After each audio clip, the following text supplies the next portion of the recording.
story opened with someone drawing on the ground while praying for a great being to respond to the summon. This man requested fame, fortune, power, and wealth. He was desperate since it was the only way he could cure his mother's illness, pay off their debts, and live a better life. He received 3 notifications on his phone. First is that his application for the consumer loan has been denied, and he has a current balance of $110,000, which was due in a day. His total debt amounted to 100,031,891,200 yuan. If payment is not made on time, total debt will increase by 5%. The last text message he received is from someone who was angrily looking for him. This man begged the great being to have mercy on him and care for him. He was willing to offer his humble soul and body to become his servant. He prayed to him to make him his star. Suddenly, lightning struck. It made the man fall on his back. He eventually gained his consciousness. His head hurts. He was also confused because he knew that the last thing he was doing was working on a project at the office. He hurried since he still has unfinished work. But he was surprised when he saw his reflection in a puddle. He was confused if that was really him. He questioned why his face looked like that. He was even more surprised when he saw what's ahead of him. It was a gigantic, almost translucent magical tree. He had no idea where he was. Suddenly, someone congratulated him. His eyes widened in shock. The great being told him that he successfully summoned him, and as a reward, he may make 3 wishes. It could be anything. His jaw dropped when he saw a talking book. He yelled that it doesn't even exist on Earth. It made him start believing that he really transmigrated. He realized it was his cheat, but he thinks that 3 wishes is a bit low since he had seen others have some unlimited use. He stated his first cheat, to be granted 10 more wishes. The book was amused.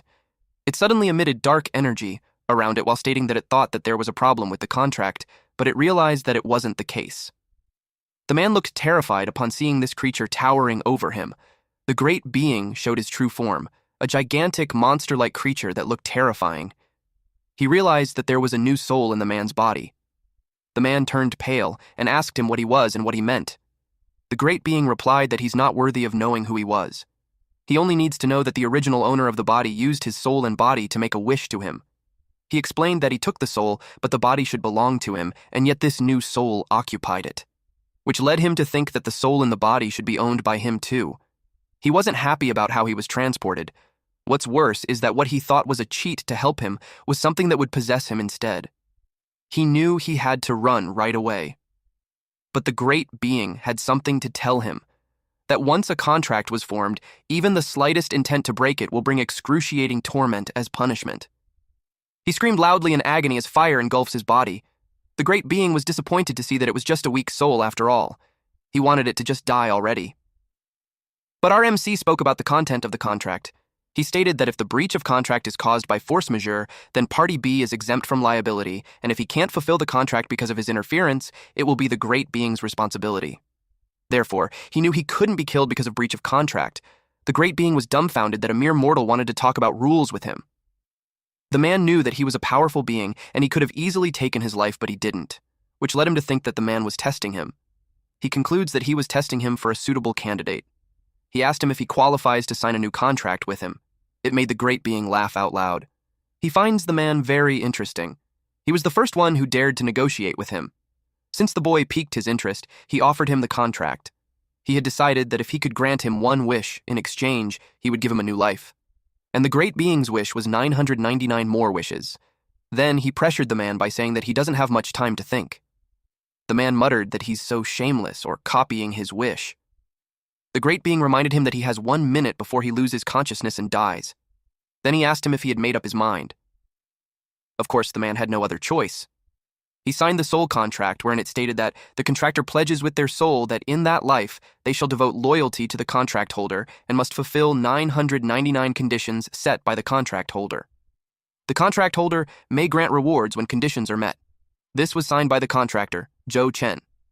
Later that night, Chen found his home.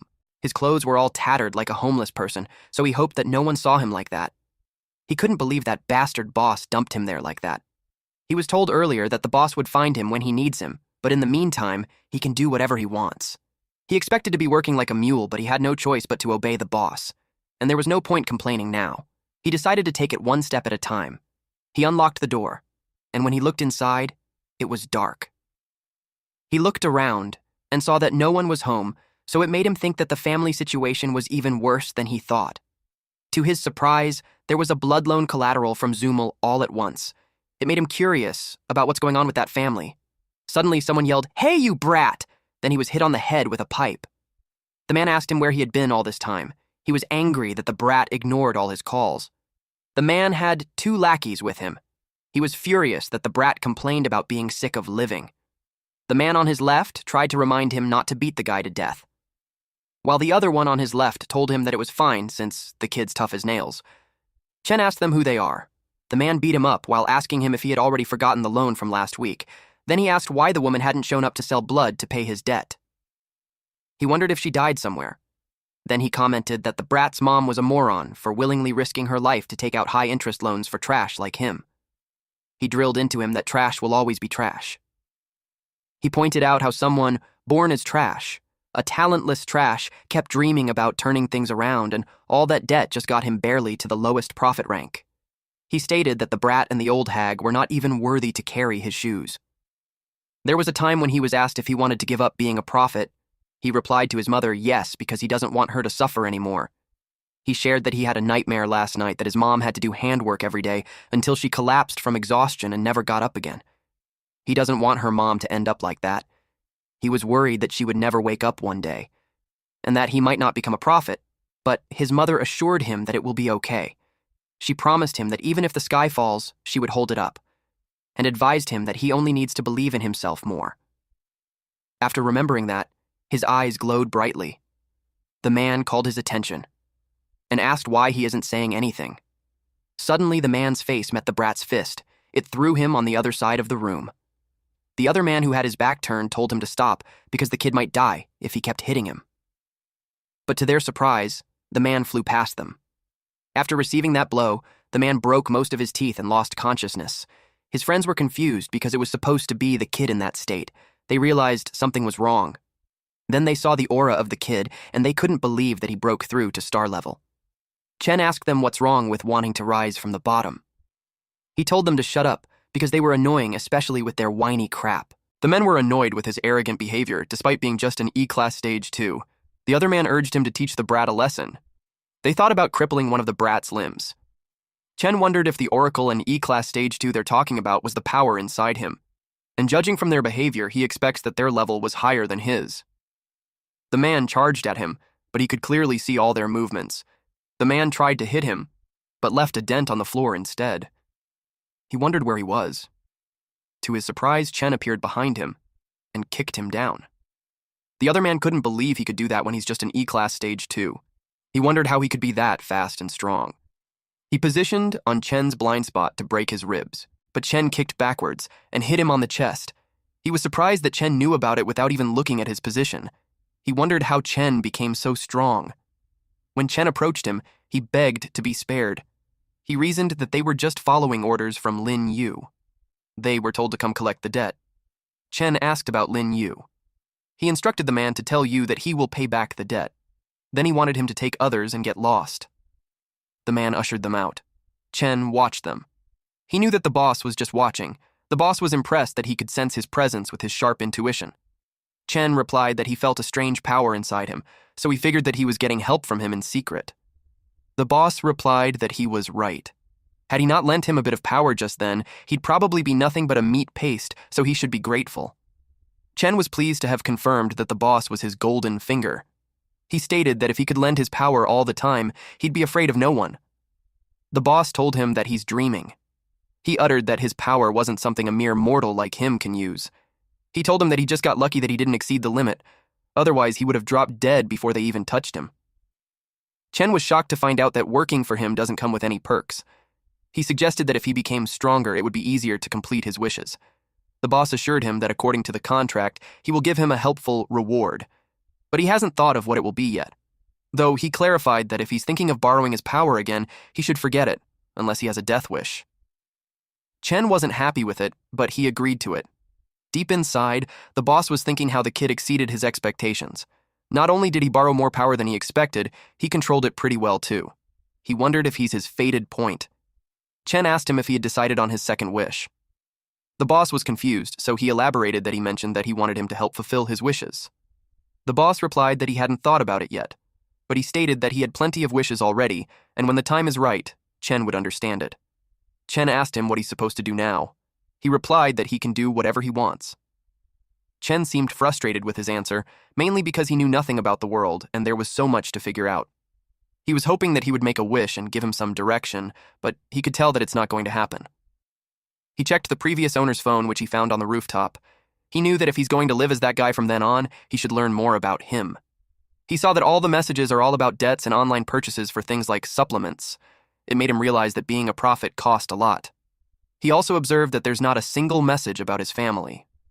Until a single message shook him.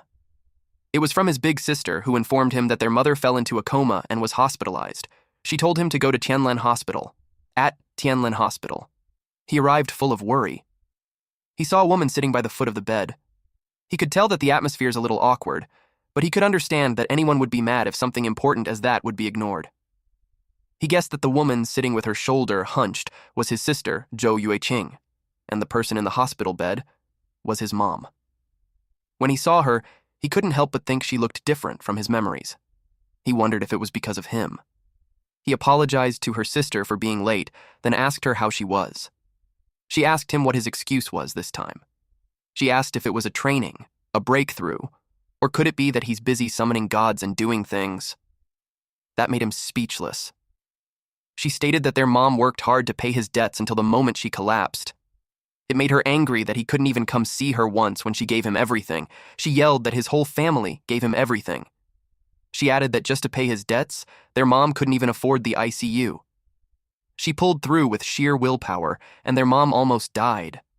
Her tears fell, and with a resigned body language, she expressed that her and their mom were both tired. She gave him a card with 6 months of living expenses and told him that from then on, she'll take care of mom and it would have nothing to do with him. Then she told him to pay the rest of his debt himself, because it would have nothing to do with them anymore. He was surprised and slightly fearful of what it meant. Then her sister made it clear that she's cutting ties with him. When he went outside the hospital, the boss expressed that he could feel his anxiety. He asked if that woman's words hit him hard. But he pointed out how that woman was practically a stranger to him, and the reality wasn't even his fault. Chen commented that he didn't expect the boss to be the comforting type. Then he told him that he's fine, and was just reminded of his past.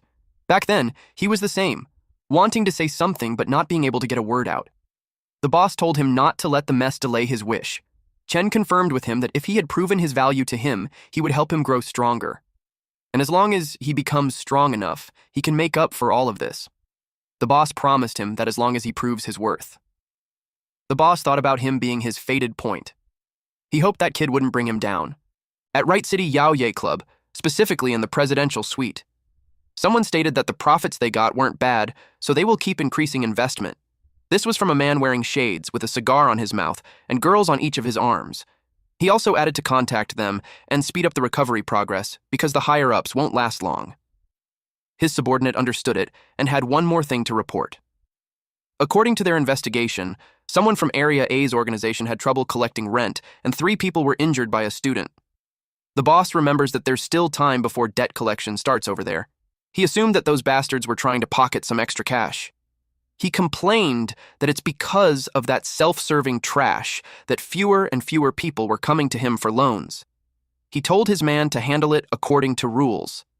His subordinate agreed to punish them, but also stated that it was a special case, because among them were level 3 and level 2 apprentice class thieves. According to the report, the one who hurt them was just a student who just broke through apprentice level 2. The boss asked who it was, and he was given a document. It contained Chen's profile. He couldn't believe that a mere level 2 kid beat both level 3 and level 2. Even the weakest level 3 can handle 10 level 2 5s. He knew that the gap in levels can't be bridged by skill alone. He estimated that the kid's true strength might also be level 3. He finds him interesting for trying to hide his strength. He told his men to keep an eye on him since he doesn't want to waste a talent like that. The next day, Chen was jogging around the neighborhood when an old man noticed him. The old man was impressed that he had been up early these days. Chen greeted him back. Then the old man told him that he just got a few batches of A-grade beginner Starlight supplements only for 400 per bottle. He asked if he wanted some. Chen refused, since he still had some, but he promised him that he would come to him once he ran out. The old man promised him a discount when he did. The old man noticed how he seemed more cheerful than before. He wondered if he got a girlfriend. After Chen left the hospital, he spent a few days getting used to the body and researching. With some of the original owner's memories fusing into his own, he gained a general understanding of that world's basics. People there took special supplements regularly to gain power, and these people are collectively called oracles. The medicine to become a speaker was extremely expensive, and that's the reason he ended up in such a massive debt. He doesn't know what the upper limit was, but he's certain on one thing: that even the lowest rank oracles are far stronger than normal people. After his workout, he muttered that if just taking medicine can make a person stronger, it was no wonder that people spent a fortune to become oracles. Back in his old life, he'd have had to train forever to get results like that. Suddenly, his phone rang. He wondered who could be calling that early. A loud voice blared through his oracles. It was the class rep, and he was reminded that his leave was over. The teacher asked the rep to tell him to come back to class. The rep called him last night too, so he hoped that he didn't forget. Chen replied that he didn't forget, but deep inside, he almost forgot about it. At Reitlon High School. The teacher finished discussing the history of oracles, so now they would be talking about their impact on the economy. Chen took down notes. A speaker's status was determined by strength and ranked by title. There's grade E with ranks 1 to 6, grade D with ranks 1 to 8, grade B with ranks 1-12, grade A with ranks 1-14, and lastly, grade S. They must reach the highest level of the current title to break through the next. It was said that those who reached grade S were basically like gods. To match their power, the world was divided into 5 strata. Ordinary people in grade E oracles were in the 5th layer called the outer layer, the very bottom. The 4th layer and above make up the central city strata, symbolizing power and status. Only those grade D and up were allowed in. Chen was currently at the lowest, E grade. If he wanted better resources, he had to get into the central city strata. He made leveling up fast his top priority. Someone threw a pebble on him. He glanced behind him and the bullies were having fun teasing him. They challenged him if he thinks he's hot stuff just because he ranked high on the written test. The other bully replied that they were all at level 1, so it would be easy to knock him out with just a single punch. Chen could only think how there were people like that no matter where he went. The teacher reminded them that there's a fitness test in PE later, so they should change and go on the field. At Wright Speaker High Field.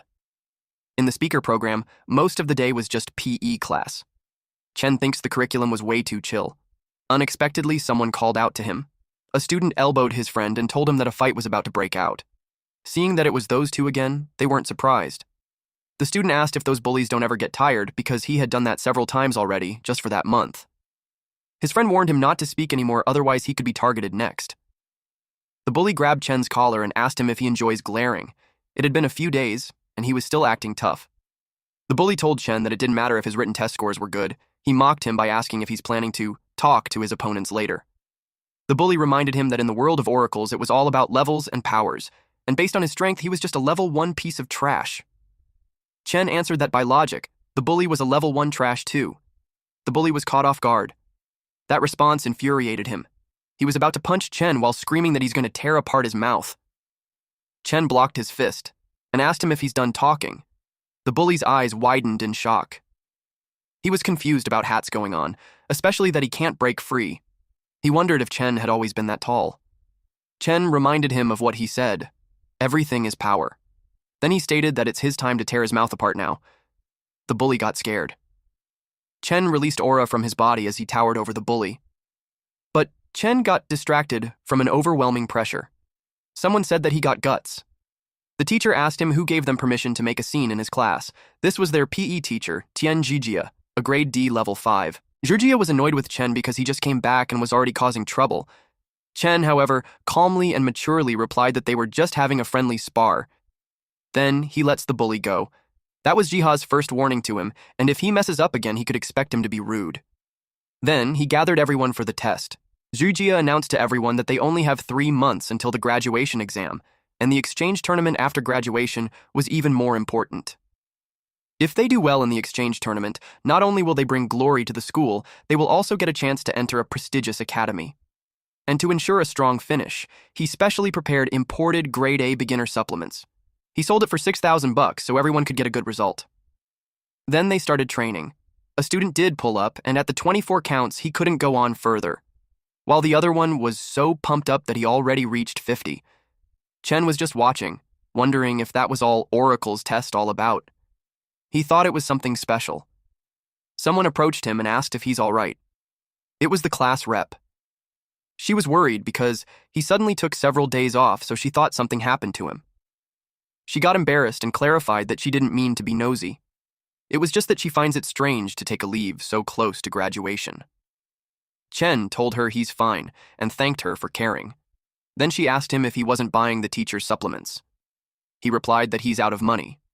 But in his head, he wonders if those expensive supplements were something everyone buys. He's curious if the only one broke in the class. She was worried that if he didn't buy it, it would have an effect on his test result. Suddenly, someone called out to her, Liu Tian. She said goodbye to him, and then she did the pull-ups. She had a really hard time and her body trembled badly. While she was doing that, Jijia was checking that 25 students bought 2 supplements. When Tian reached 35 pull-ups, he told her that she passed.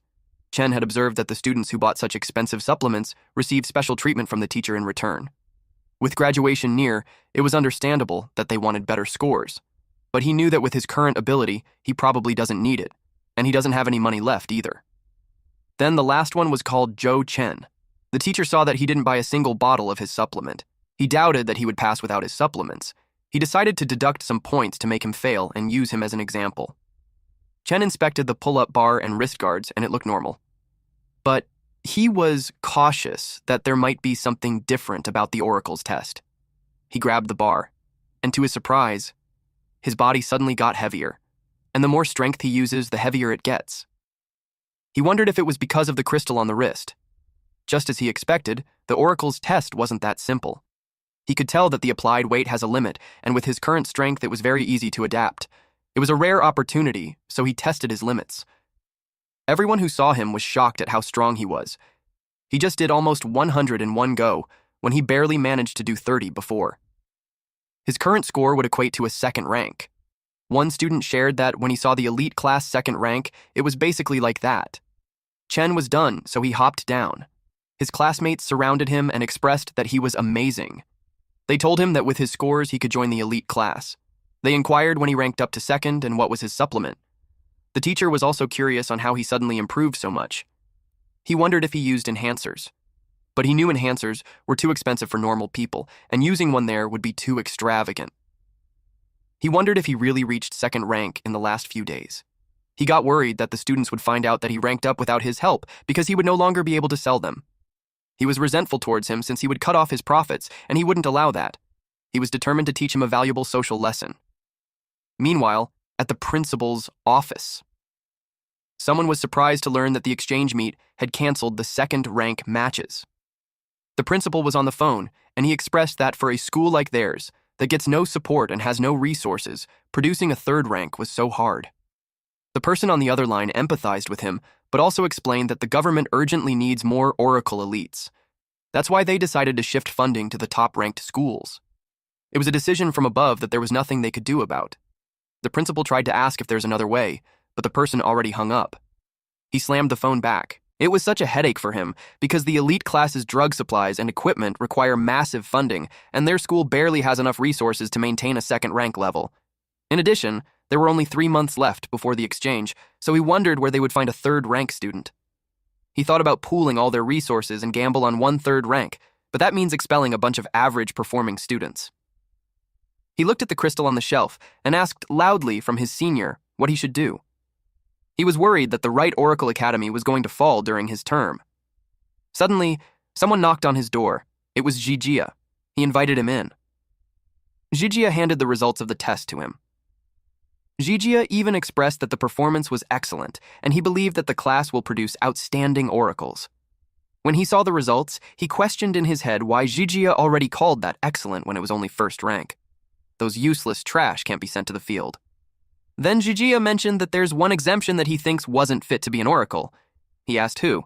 Jijia replied that it was Chen. So Chen was called to the principal's office. The great being asked him what he did for the principal to call him. He replied that he had no idea. Our MC had heard that the principal's personality was strict, so he knew he wasn't called just for a chit-chat. He just hoped that it wasn't that bad. When he touched the door, a small kindle of flame appeared. He was surprised to see it, but it looks like the boss was expecting it. He told Chen that it was the specific condition that triggered the wish that he talked about, which means something he wants was nearby, so Chen better find it. Chen asked why it had to show up now. The boss replied that the wish was triggered, so there's no choice. Unless he wants to get burned, he should do it quietly. The principal asked him why he's just standing there and urged him to come in. He entered and greeted the principal. The principal told him that his physical report wasn't bad. It was actually commendable since it was close to second rank. But as for skipping class, talking back to teachers, beating up his classmates, he could tell that Chen was young and hot-blooded. But that was all irrelevant. He asked Chen if he knew what's most important for an oracle. It was money. So he advised him to give up being an oracle. Chen turned pale. He clarified if the principal was saying that he wants him to drop out. The principal replied that he's right, and he should understand that the cost of being an oracle later would be extremely high, and given his family situation, he suggested that rather than pouring everything into something that might fail, it was better to cut his losses early. The principal knew that based on Chen's physical test results, he could get into the special class, but with the school on the brink of survival, instead of letting a mediocre student into a special class, it was better to focus on resources on nurturing valuable students. So he thought that if they can cultivate even one level 3 student before the exchange competition, there might still be hope. Then he told Chen that if he agrees, they can refund his tuition. He added that he doesn't even have to come tomorrow. He asked what he thought about it. While they were talking, the great being in a book form noticed something. It was the black crystal on the shelf. He told the kid that he found the target, so he should hurry up and get it for him. Chen replied that he's already struggling himself, and suggested that he grabs it then. The boss replied that if he could, he would have done it already, but the contract stipulates that it must completely belong to Chen for him to obtain it. Chen was in a troublesome situation. He had to go to the middle city to repay the debt, but going there requires D-level and also an Oracle graduation certificate. And that school was the only Oracle high school in the city. For the graduation certificate and the crystal, he shouldn't be expelled. He took a deep breath to calm himself down. He knew it wasn't a dead end yet. As far as he remembers, since the founding of Light Yuzhui, students have only reached E2 level at most. That means to the school, a student above level 2 is without a doubt extremely valuable. So, if he's already at E2 level, he knew he could level up right away. He remembered that the boss said before that there was a reward that could help with his wish. He told the boss that if he hadn't decided yet, he could choose it himself instead. The boss replied yes. The boss had sensed what he wanted. The reward that he requested was borrowed power. The boss refused him because his body can't handle any more of his power. Chen just got lucky that he didn't explode before. Chen replied that he cannot afford to be expelled there, because if he gets expelled, it would be a long time for another chance to reach the middle city, and the boss's wish might not come true either. He told the boss to trust him. The boss was left speechless. Then he told him that whatever happens, it's not his problem. The contract appeared stating that the contractor grants the contractee the reward, which means the contractee can borrow from the contractor anytime, anywhere, and all consequences were borne by the contractee. Contractee accepted that. Given that he was just standing there, it prompted the principal to ask if he still needed something. He requested that the principal test his score again and then decide whether he gets to stay or leave. The principal accepted it and offered his hand. Through that handshake, the principal evaluated that he's level 2, higher than what the report suggested, but it was still far from enough. Meanwhile, Chen was thinking that he only had one chance, and he's uncertain on how far he could go. So he wanted to get as much power as possible. The aura around his hand brightened. The principal was surprised. The aura became overwhelming. Even the boss didn't expect that the kid's outburst would be much stronger than what he had given him. The principal was taken aback and curious on how his level suddenly soared. In an instant, he became a full level 4. Chen asked him what he thinks now. The principal realized that heaven never seals all paths. He requested Chen to represent their school in the district exchange competition. Chen was dumbfounded. They sat down for a chat. Basically, the principal wanted him to join the district exchange competition level 4 group to show results to the Ministry of Education. The principal explained that competing in the level group was the highest honor for all the Yuzhui high schools. Their school has been ranked at the bottom for years, and if they don't show some results soon, the ministry will cut funding, so they wanted to focus teacher resources on promising students, and that is why they misunderstood him. He hoped that he wasn't upset. Chen replied that he understands. The principal was happy to hear that. and to show their apologies, Chen's tuition fees will be waived. After transferring to the special class, his weekly supply of beginner star energy supplements will increase from 3 to 6. He asked Chen what he thinks of that, and if there's anything else that he needs, the school will try to meet them. He told Chen that as an outstanding student, he will be welcomed anywhere, but he still sincerely hoped he considers representing their school in the exchange competition. And not to exaggerate, but he told him that his decision would determine the survival of the school. Since the principal was offering that much, he realized that it must be important to him. Chen asked what he would do if he wanted the black crystal on the cabinet. The principal explained that it was crafted from a special star crystal the former principal brought back from the Middle City. It doesn't have much use, but it symbolizes the school's spirit. But he knew that if the school was gone, the spirit would mean nothing. So if Chen could save the school, giving it to him was completely justified. Chen assured him that he will do his best in the exchange competition. With that, the deal was settled. However, the principal was curious on how his level rose so much so quickly. He replied that he was training to hide his power. He shared that it was sort of a special training technique, and he was still practicing it, so he hoped that the principal could keep his level a secret. The principal understood. It was because the principal knew that hiding one's level is a technique users use in battle to confuse opponents.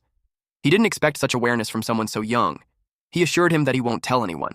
He expressed how assured he was to leave the future in Chen's hands. Then a woman came in. He instructed her to take Chen to the special class at once and handle the supplements as he requested.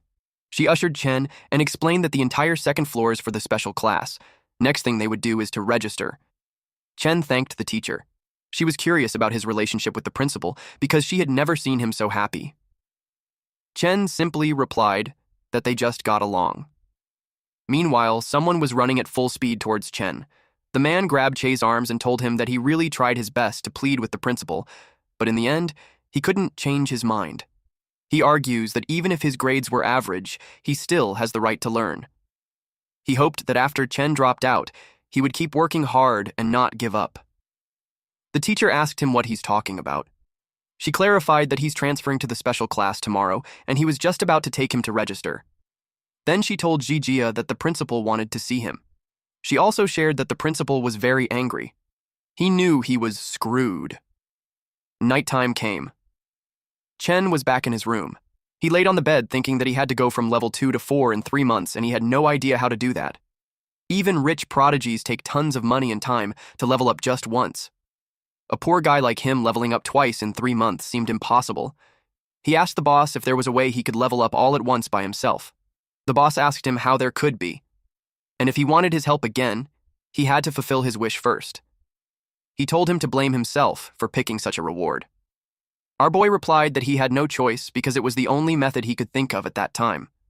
The boss emphasized that he warned him already that he won't be able to use his power for long before it drains him away. Chen knew that. He's not dumb enough to rely on borrowed power to win the tournament, and he achieved great results. He wasn't expelled, and he can freeload supplements. It was better than where he first started. Then leveling up can come slowly. But his focus for now is the debt due in 5 days. He had to figure out how to make some money. At the school. Chen appeared to be disgusted. He also had no idea what was going on. It looked like an abandoned factory. Then someone approached him. The man waved at him and told him to come there. He noticed that Chen wasn't around during roll call, so he figured that he might have gotten lost. He was in charge of the whole class, and it was difficult to manage everything, so he apologized for the oversight. He introduced himself as Mr. Zhang, the elite class homeroom teacher. Chen expected the teacher of the elite class to be super strict, but he was surprisingly easygoing. He was curious if there were no other teachers in elite classes. He replied yes. They had 3 academic teachers, but he's the only one who handles training. He stated that student numbers were dropping, and students good enough to join the elite class were even fewer, so they haven't hired new instructors. He added that they usually use the innermost area for classes and training, and the outside has been idle for years and just fell apart. Chen realized that the school was in bad shape, so no wonder the principal was anxious. Mr. Zhang assured him of everything by saying that a skinny camel was still bigger than a horse. He had faith that the place wouldn't close down. They entered the training room. Mr. Zhang told him that they were currently having a free training session. He took him to meet the class. Chen now understood why they were called elite class and were leagues above the training yard. It was basically a high-end gym and the students seemed motivated. But he could sense that the atmosphere was a bit tense. Mr. Zhang gathered everyone to introduce their new classmate. He introduced Chen to them, and though he was a bit late, it was fine since the elite class always values strength above all, so he trusts that Chen must have some real skills to get in. He hoped that they all get along and do well in the upcoming exchange competition.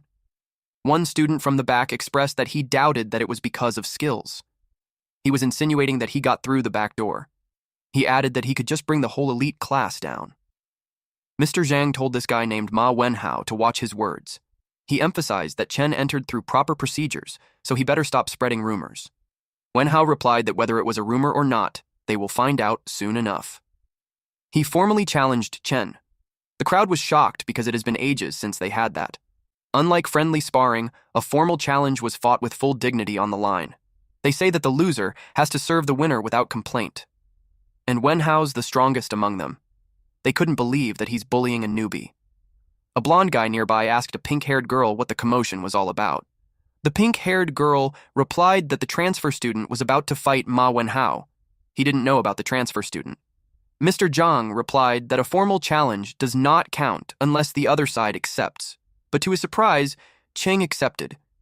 He stated that if it was a friendly challenge and not life-threatening, then he'll accept the challenge.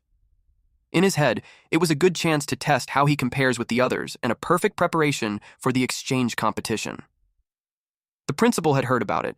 It was reported to him via phone call that Chen was going to fight someone. It was Mr. Zhang who reported. He explained that Wenhao issued a formal challenge and Chen accepted it. He was in panic, especially when neither of them would back down and the other students were crowding around cheering. It was getting out of hand. They urged Wenhao to show the newbie who's the boss. The principal thought about it, and since Chen was supposed to be practicing hidden-level training, it was a good chance to test his strength. So, he told Zhang to set up the arena as he approves the challenge. Mr. Zhang officiated the match, and since it was Chen's first time in that kind of match, he went over the rules briefly. The rules for a formal challenge are the same as the exchange competition, which means that the arena is for 2 people only and no help from spectators were allowed. Anyone who interferes will be expelled, and both must be of the same level and no cross-level challenges. Wenhao noted that Chen was rank 2.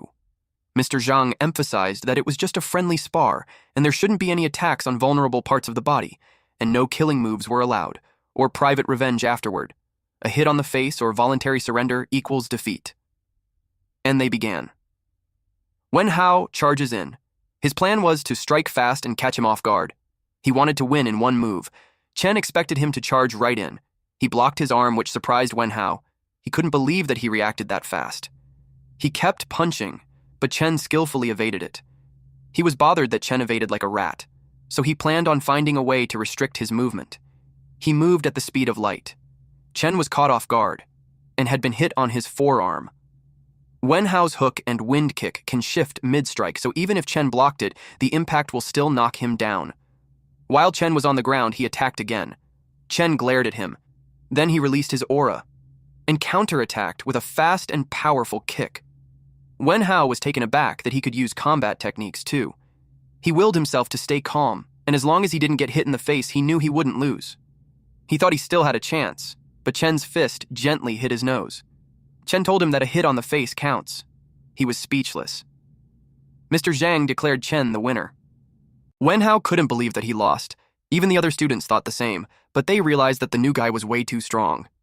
In Chen's head, the match ended way quicker, but he got a feel of it. He asked Wenhao if he no longer has complaints. Mr. Zhang was overwhelmed too. Wenhao received professional training, but he didn't expect him to get crushed that badly from Chen, who has no formal training but his physical ability, and on-the-spot reflexes were excellent. He realized that he was a great combat-type prospect, so it was no wonder that the principal asked them to keep a close eye on him. Unexpectedly, the principal showed up. He called Chen for a moment since he had something to say to him. The pink-haired girl asked the blonde guy if he saw that. She couldn't believe that the newbie was pretty strong. The blonde guy stated that someone that strong has to become one of their underlings. The principal asked him how he was being in the elite class. He replied that it was pretty good, and his classmates were a bit too enthusiastic. The principal let out a small laugh and replied that powerful oracles always get more attention, so he'll get used to it. He told him that from then on he should focus on training, and if he needs anything, the school will help however they can. Since Chen could tell that the principal trusts him already, he now thinks it's time to ask about making money. So he asked the principal if students had a way to make money quickly. The principal told him that at his age, he shouldn't worry about that, and he should focus on his training. Instead, then he'll have chances to make big money in the future. And if his family was in trouble, the school would cover some expenses. He replied that he was just casually asking, but deep inside he knew he had to think of something else instead. Back at the training room. He was training lightly while thinking that taking out student loans gets heavily punished there, so he better be careful not to get caught. He kept thinking about how he could make money when someone approached him. It was the blonde guy.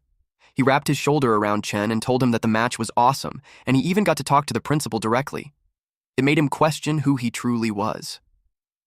Chen asked him the same question. Someone called the blonde guy Shen Jirui and told him that he was being rude. It was the pink-haired girl. She apologized for his behavior and clarified that he doesn't mean anything bad. She introduced herself as Su Xiaoxia, then she introduced Jirui. She told him that they are technically his seniors, so if he has questions, he could ask them. Jirui concluded that they were a 3-person team now, and as the leader, he will take good care of him. Deep inside, Chen was thinking that they're weird. Jirui asked him where he learned the move that he used earlier. Chen had no idea what he's talking about. The blonde boy was surprised that he didn't know what a combat technique was. What's more surprising is that the move that he used was just based on reflexes. He commented that it was brutal and Wenhao would go nuts when he found out. He had been showing off that technique everywhere since he learned it, but turns out he was a poser. Xiaoxia volunteered to explain. She informed him that combat techniques were powerful special moves and prophets can learn them via scrolls or memory stones. Their effects and power varies depending on mastery. There were many kinds of combat techniques. Strong prophets tailor their technique sets to their combat style. The move Wenhao used on him during the match was a D-rank technique called hook wind kick. After learning that, Chen wasn't surprised that he couldn't block it. He thought that if he has combat techniques too, he might have a better shot at the inter-class exchange match. He asked if combat techniques were rare. Jiaru replied it was pretty much like that. It was also ranked, and the stronger it was, the rarer it got. He explained that the school teaches basic ones, but for powerful techniques, they usually need to buy them or have a big shot to share one. The market price for an ordinary D-rank technique was around 500,000. Chen was shocked to hear that because that's several months of loan payment. Jiaru told him that he had some, too. They should spar next time so he could show him. Xiaoxia had one too. To Chen, it sounded like they casually have 500,000 tier stuff. He heard that joining the advanced class was super expensive, so the kids there must have been extremely rich. But a thought dawned on him. If they were from wealthy families, he could ask them about making money. He told them that he wanted to buy a technique but didn't have money, so he asked them if there was a way he could make quick money. Jiaru suggested robbing banks. He replied that, except for that. Talking about fast, high earning, and no rules, only Blackwater Zone Miracle Land comes to Jaru's mind. Xiaoxia bonked him and told him to stop misleading the guy, and if the teachers heard him, he'll be scolded. But Chen was intrigued. Jirui took back what he said because he heard all sorts of stuff happens there, and the school strictly forbids students from going. If he gets caught, he will be automatically expelled. He asked him how short he was for the technique. Chen replied that it's about 300,000. They were surprised to know that it was that much. They checked their bank accounts and they didn't have that much. Chen thought about it, and desperate times called for desperate measures, so he decided to check it out after school, at Blackwater Road. He checked his phone. The navigation says it was right there, but it was an empty street with eerie vibes. Though it wasn't far from his home, he changed out of his school uniform before leaving so no one would recognize him. He asked the boss what he thought of the place. There was no response, so he assumed that the boss wasn't there. He didn't bother much, and since the Outer Zone oracles aren't very high level, he knew he'd be fine alone. He's at Tier 4 power, and even if something happens, he could escape. But he couldn't help but notice how the place looked abandoned ages ago. It made him doubt if there really was a miracle land. Then he noticed some footsteps, which means that someone has been walking around there recently. Then he saw the secret passage. He walked towards it. Unbeknownst to him, some man saw him head there. And they have murder gazes. His eyes widened when he stepped inside. It was a bright, bustling place. The streets were filthy. There were illegal trades happening. No wonder everyone avoids talking about that place. It was practically lawless. If there's profit, anything goes. But it also made him think that there's a way to make money before the due date. But before that... He looked behind him and asked how long they were going to follow him. Those men came out and commended his sharp instincts. They planned to knock him out and take him away, but since he noticed, they'll just have to rough him up a bit. Chen asked why. They thought he was pretending, but the man stated that he saw plenty of rich kids in disguise going there for the thrill, and if they kidnap him for ransom, they will be rich. That was so lame, and it showed in Chen's expression. The man placed an arm over his shoulder and slapped his cheek. He was happy that Chen froze from terror. He told him to cooperate, pay the ransom, and he'll consider letting him live. Chen told the guy that he was rude. Then in one smack at the back of the head, the man fell face down on the ground. Everyone was surprised that he got knocked out. The other two men took out their knives to teach him a lesson. They charged at him. 2 crate boxes came flying and hit them on the back of their heads. Chen was confused. Then someone appeared in front of him. His hand was grabbed. The woman under the hoodie told him to come with her. Then she dragged him away. They arrived at a certain place where she thought they would be safe. Chen thanked her for saving him, but deep inside, he actually has questions for those two. The woman knew him and asked why he's there. The woman forgot she had to stay undercover. Chen asked her if they knew each other. But to her surprise, he doesn't remember her, so she told him no. She just stated that she saw his name. It was on his collar. He was surprised to learn that it was there, but at the same time, he was also relieved that she didn't know him. She thanked him for telling him. She was thinking how she blew her cover and was glad that she played it off. She reminded him not to expose his info so casually in the Blackwater district because it's dangerous. She offered to guide him out, but he refused because he had urgent business. He knew that if she finds out that he's a student, he's doomed. The woman was certain that he's still Chen, even after all those years. She wondered if he really forgot about her or if he was faking it. She knew he was a student, so it made her curious about what he's doing there. And the way he moved earlier, it made her wonder if he had become a thief too. Moments later, Chen bought a face mask for $10.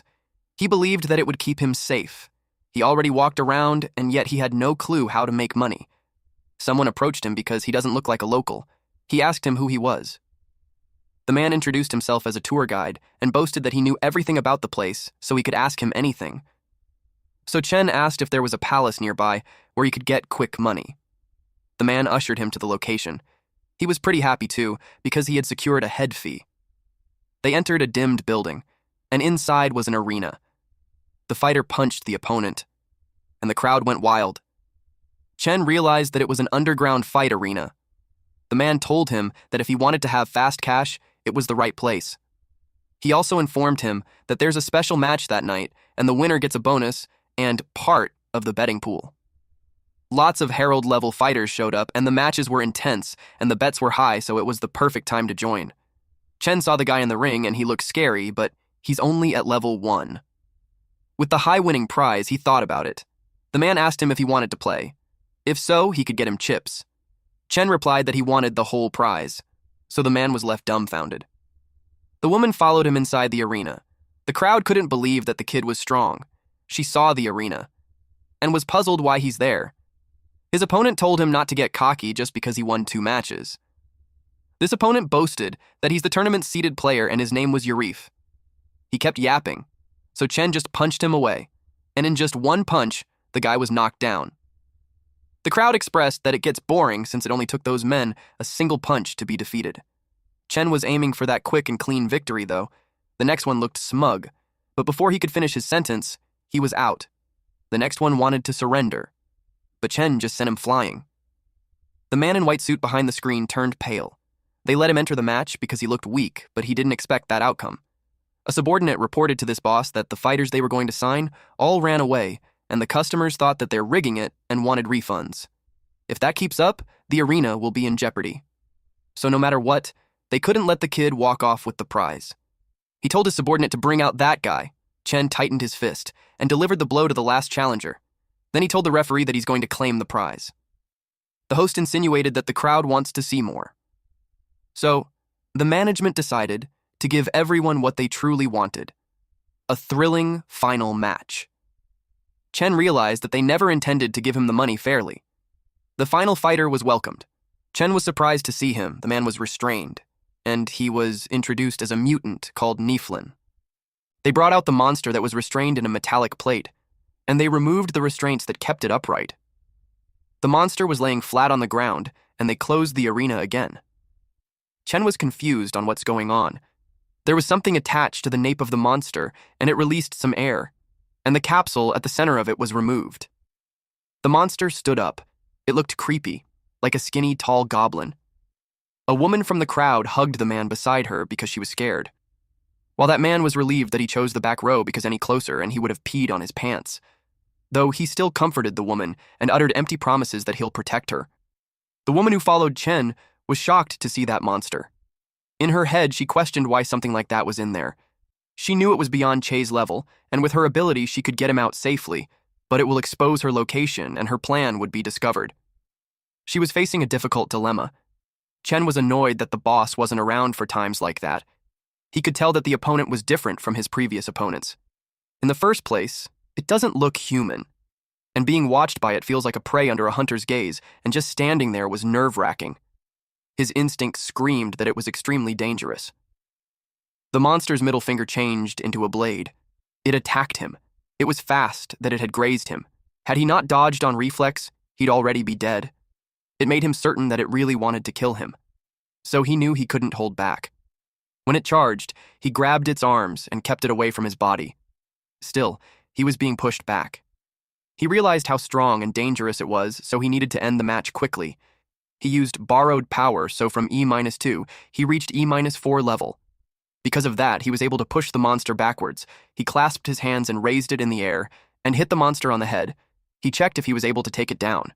But to his surprise, the monster rose and attacked him. It scratched his shoulder. He couldn't believe that his strongest attack had no effect on it at all. Its skin is thick, and its claws were sharp so close, combat puts him at a disadvantage. He needed a weapon. The monster charged at him again. He broke the pointy finger to use that as his weapon. He gripped it tightly and slashed the monster using it. It was a scratch on the side of the neck. He was disappointed that it was too shallow, but he's glad to know that it feels pain. Chen also acknowledged that its strength doesn't match his, even after he increased level. If he could get close to it one more time, he knew he could finish it. Unexpectedly, the monster emitted smoke. He wondered if it was poisonous gas, but then he realized it was just regular mist. But to his surprise, he was scratched on the side of his torso out of the blue. He swung his weapon around, but no one was there. Then he got scratched on his back. But he couldn't see anything. The monster used the mist to wear him down. He knew it was scared that he'd find its weakness, so it's not making any big moves. And even if he survives the attack once, if the leverage time was up, he's still done for. That is why he couldn't let the match drag any longer. Our MC was determined to locate it. He willed himself to stay calm and focus on his senses. His eyes glowed brightly as he focused. He could see a faint green mist. That kept moving. Eventually, he found his target. And when it attacked him, he grabbed it. The monster was surprised. Chen cut off its arm. The monster bled a lot. He found his chance, so he stabbed it. But unexpectedly, his heart pulsed, and it gave him excruciating pain. He wondered if it was because he reached his limit. The monster saw the chance to swat away his weapon. Then it released its long tongue and hit him on the torso. Chen refused to give up, so he used the borrowed power again. He grabbed the tongue that had stuck on his torso and pulled the monster towards him. Then he opened his mouth using both hands. He spread it real wide. He gave all his force. The monster was in pain, until Chen broke the monster in half completely. The boss of the arena asked about the situation, but his subordinate couldn't see anything from the screen. Eventually, the fog cleared. The boss asked if the kid was dead, but when the boss saw the arena, he turned pale. The woman who stalked Chen wondered how it was possible. The crowd went wild as they cheered for the kid. Chen stood there holding the broken monster. Then he threw the corpse on the ground and glared at the guards in the arena. It spooked them. The boss of the arena asked how it was possible. He couldn't believe that the kid actually won, especially when he spent a fortune to buy that monster from the city. The host announced to congratulate the contestant for becoming the champion of the tournament. He was told to follow the staff to claim his prize money. He was ushered backstage and was given the prize money. The briefcase contained a total of 510,000 gold. He was about to grab it, but they closed it shut. The boss of the arena told him to wait. He told Chen that he changed his mind. Then he offered him to become their contracted fighter and compete according to his arrangements, and only then could he keep the 510,000 G, or he could take 110,000 G and leave. Chen glared at him and asked him what he meant by it. The boss complained that all his contracted fighters ran away and he killed his main event fighter. And he paid a fortune for that monster. He claimed that Chen broke the agreement, so he has to compensate him for his losses. Chen told him that he didn't stipulate any conditions for extra matches, and when he went up the stage, the boss of the arena told him something. That there should be no questions about identity, and going on stage means he automatically signs the life and death agreement. Thus, killing the opponent or being killed on stage carries no responsibility. This means that whether or not to kill the opponent is entirely up to the fighter. The boss of the arena was infuriated, so Chen made sure to claim 510,000 G and not a single coin less. The boss of the arena pointed a gun at him while telling him that he can't just walk out of there. Chen grabbed his hand and squeezed it, breaking the gun. He asked him if he really thinks he can stop him. The man yelled loudly because it left his fingers broken. He ordered his men to kill him. Several men in black suits surrounded Chen and pointed their guns at him. Chen sighed. The crowd heard the gunshots. The woman heard that it came from where Chen went. It was followed by a man being thrown out the window. The crowd was shocked. They asked if a movie was being filmed because it was over the top, jumping down from that height. The woman could already tell what's going on. Chen hit the man and made him lose a tooth. He faced them while holding the briefcase. Several gunshots were fired at him. He grabbed the head of the man who fired. Then he pushed him outside. After that, Chen escaped and the men chased after him. They sent people to block the back streets and exits. At this point, Chen's heart was hurting because he used too much borrowed power. Worst of all, the wounds on his body were worsening. To his surprise, someone grabbed him. It was the woman whom he met earlier. She covered his mouth while the men from the arena looked for him. They hid in a dark, narrow alleyway. When the men left, she let him go and told him that it was safe now. Chen remembered her. She told him to save his strength. She shared that she knew a secret passage where he can get out safely. She led him there and instructed him to go straight and he'll be out safely. She advised him to leave before they surrounded the whole area. He looked back at her, but she urged him to leave quickly. Chen thanked her. Then he started running. She made a call and got scolded that she went to the Blackwater district again. The person on the other line called her Lin N. She told her that she has something for Grandpa. She reported that she found something unusual. A few hours later, Chen arrived at his room. As soon as he's inside, he fell to his knees. He was in excruciating pain. He's already pale and sweating heavily. Then he fainted. His stats showed that he's at rank E level 2, with the ability Borrowed Force 1, and he still has 999 remaining wishes with 0 rewards. He has 510,000 to pay off his debt, which brings down the total debt to 99,808,912. There was a memory of someone in a hospital bed. This mother told his son that the illness might improve in 2 or 3 years, but she lied. Her illness won't get better in 2 or 3 years. And in fact, she only has 2 or 3 years at most left to live. She expressed that she really wants to see him again, to see him get married and have children, to slowly grow old, and to touch his face again. It was a video played on the cell phone. Then the mother apologized that she doesn't have any strength to stay with him any longer. She told him she loved him. The son cried on her side. The mother was already covered in blanket as the phrase, "especially loves you," echoes in the son's head. With that, Chen jerked his eyes open, tears streaming down his face. He was surprised, and when he looked out the window, the sun was already up. He recognized that it was Zhou Chen's home, and he was still alive. It was thanks to that dream that he was able to wake up, even though so much time had passed. The boss asked him if he's already awake. He asked the boss where he had been the past few days. The boss replied that he has a lot of things to deal with in other places, too. But when he came back, he found him passed out in there. He told him that he was in bad shape for 2 whole days, and he thought he wouldn't make it. He asked him to explain. The boss knew that he went to a place where people fight each other while he was away, and he used too much borrowed power to defeat a monster, almost getting a backlash from it. The boss scolded him since he already told him not to use his power excessively, and he used it recklessly while he was gone. He could have died. Chen reasoned that it wasn't reckless because it was out of necessity. He told him not to get too worked up. The boss asked him if he thinks that he could bring him back if he dies. It was impossible, because reviving him had already used up most of his power, and if he dies again, he won't be able to save him. He nagged at him that since he already experienced life and death, he should value the chance more. Chen was surprised that he'd say something like that, but he agreed with him that he should treasure the hard-won chance. The boss was glad that he understood. Then he mentioned that the half-human creatures that Chen mentioned doesn't sound like something from their world. Chen didn't bother about it because he's never going back to that hellish place again. He thought about the girl he met there but decided to forget about it because there was no one thinking about it. He decided to just focus on leveling up, and then he remembered the money. He opened the briefcase and was relieved to find the money still there. The boss asked him if that was the reason why he went to the arena. He explained that with that 510,000, he doesn't have to worry about paying his debt until the exchange meeting was over. That way, he can focus entirely on leveling up. And then, before he heads to school, he has to treat the wound on his abdomen. The small injuries healed on its own, but the one in the abdomen didn't.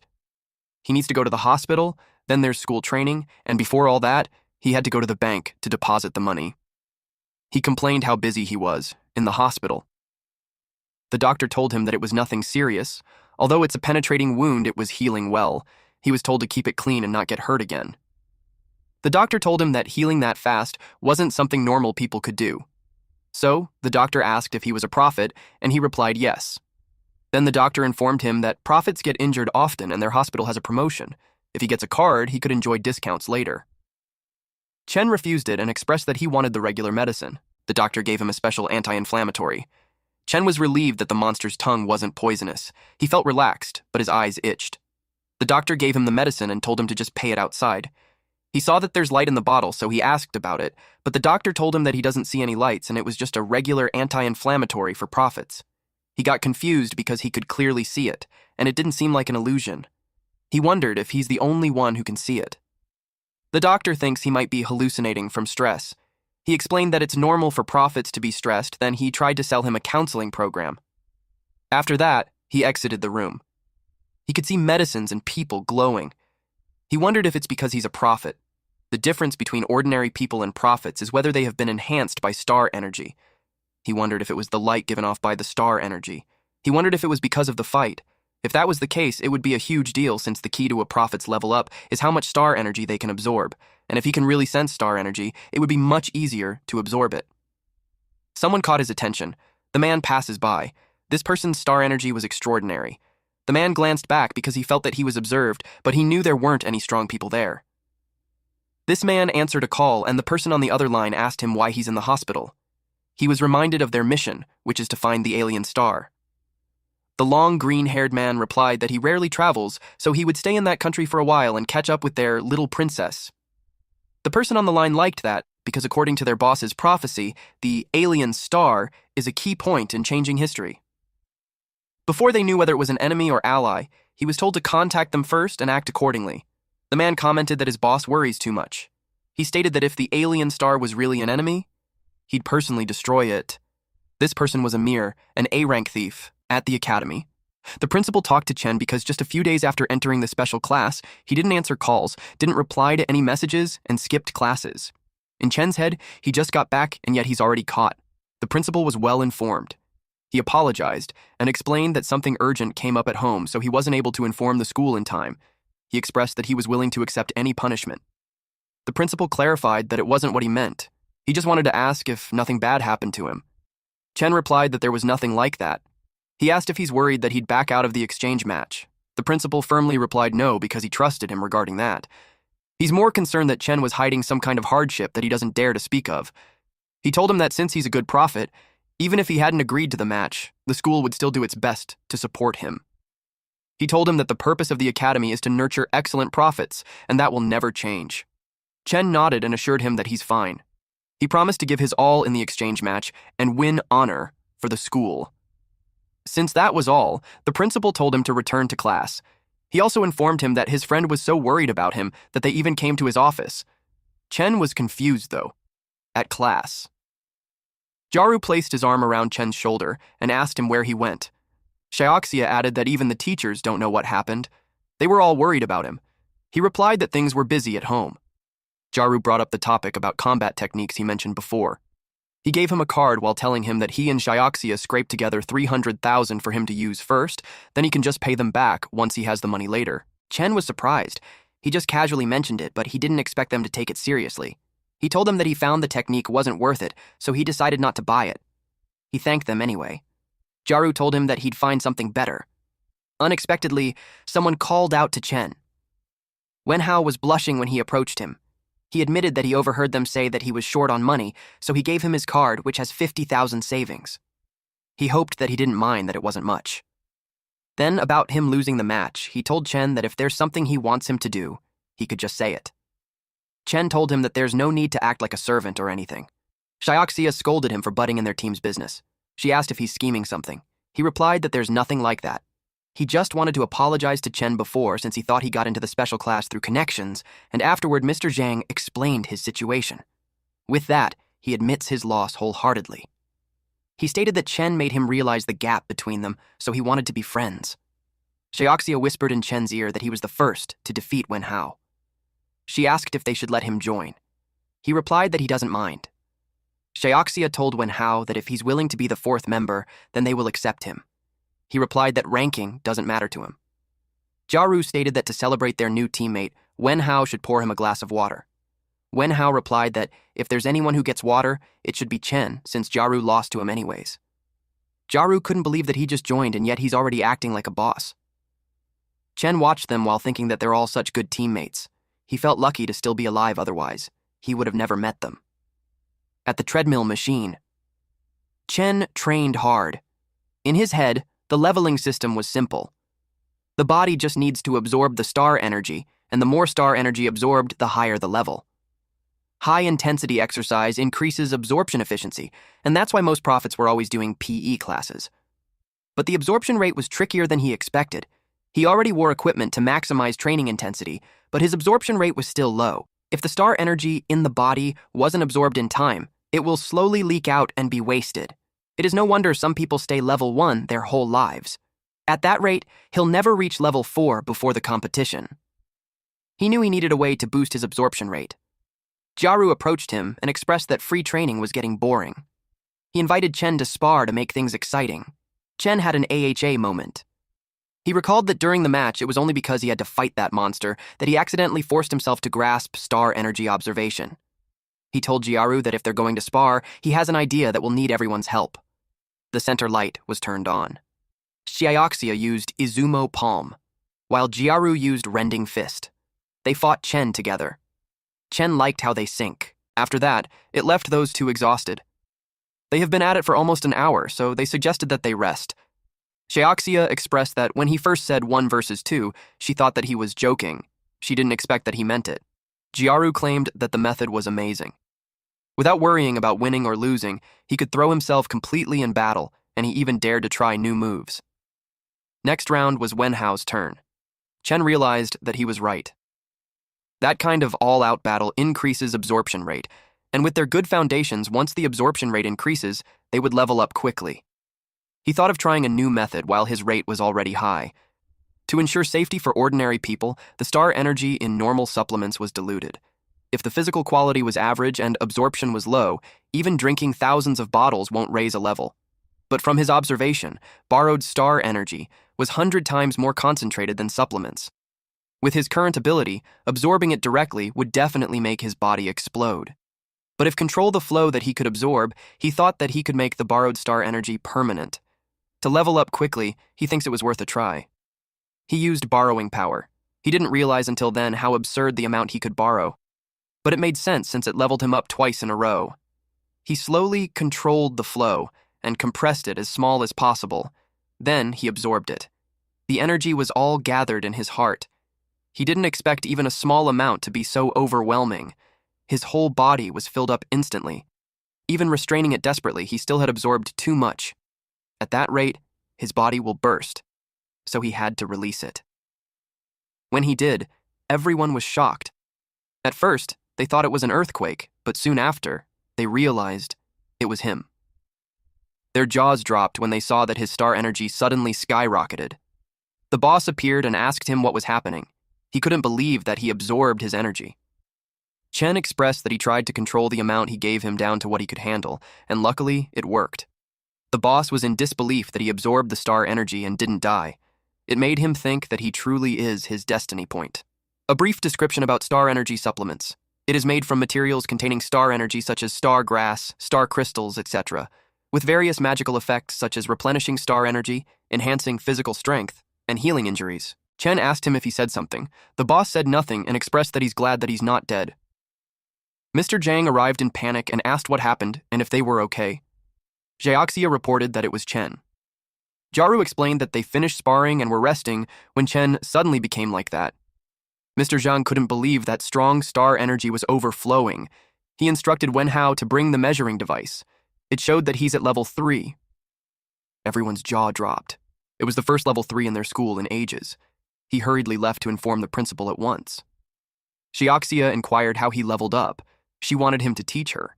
He replied that he was just training like they did just then, and she'll eventually level up soon. He didn't expect that it would cause commotion. Because of that, he took a mental note to try it at home instead. Jiaru believed him since he felt so pumped up after sparring. Xiaoxia confirmed if they spar more, they would level up like him. Wenhao told them to stop resting so they could train since it was his turn now. While they were sparring, Chen noticed that the boss didn't curse at him this time. The boss replied that he got used to him, and if it was just to level up quickly, he won't say anything anymore. After all, he needed him to get stronger too. Chen told him there's nothing to worry since he still has a lot of stored star energy that he hasn't used. Once his body absorbs it slowly, he can level up again to level 4. The boss just watched him in silence. Time flew by and it turned July 12th, 2026. There were only 55 days left until the exchange tournament. Chen trained hard. Another day passed by, and he trained with the others. Days flew by with him just focusing on leveling up, until eventually, September 6th, 2026 came. It was the day of the exchange match, at the exchange tournament venue. There were so many people. Xiaoxia couldn't believe that she's actually standing on that stage. She shared that if her mom knew, she would cry from excitement. Jiaru heard that more students were participating that year than ever. Wenhao asked Chen if he's ready for the level 4 matches.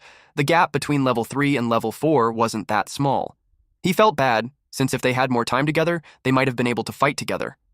Chen reassured him and reminded him that participation was enough and losing or winning doesn't matter.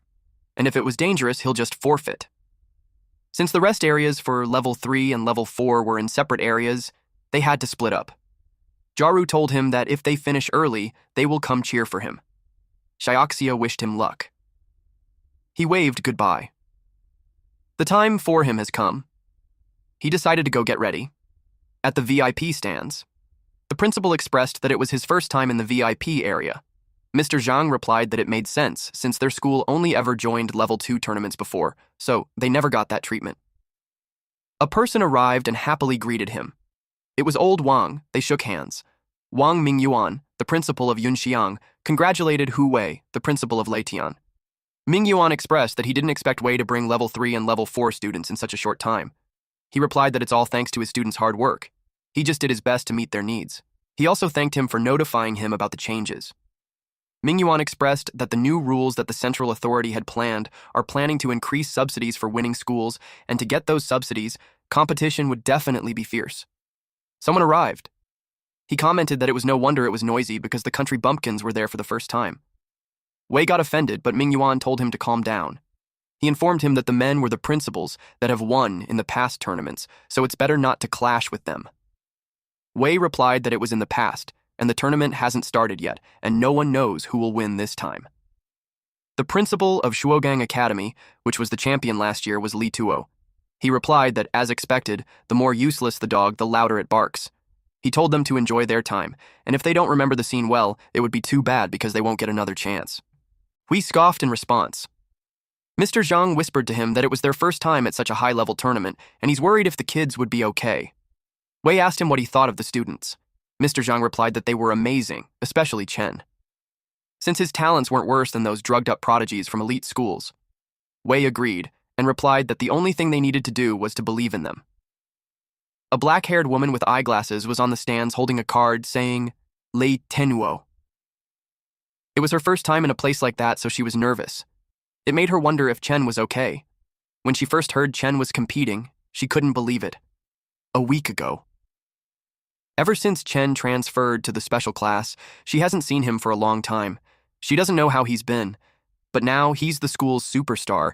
He even represents the school in a level 4 tournament. She expected that he wouldn't even bother talking to someone like her from an ordinary class. She tripped. Fortunately, someone caught her. Chen asked her if she was okay. She was surprised to see him. She thanked him for helping her and asked why he's there. He replied that he saw her pass, so he just came to say hi. She expressed that she thought after he joined the special class, he didn't want to be friends with her anymore. That was nonsense, since to him, friends are friends that don't change because of status. It made her smile. She was glad because, just as she expected, he's still the same. She had faith that he'll do well in the match. At the present moment, the contestants were called on stage. Chen wore black shirt, pants, wristbands, and shoes. He looked cold and sophisticated. The class rep looked forward to seeing him. Chen's current stats is at E-Class Level 4 with borrowed Power 1 ability. He has 999 wishes and 0 rewards. Currently, he has no debt due, but the total of his remaining debt was at 99,808,912.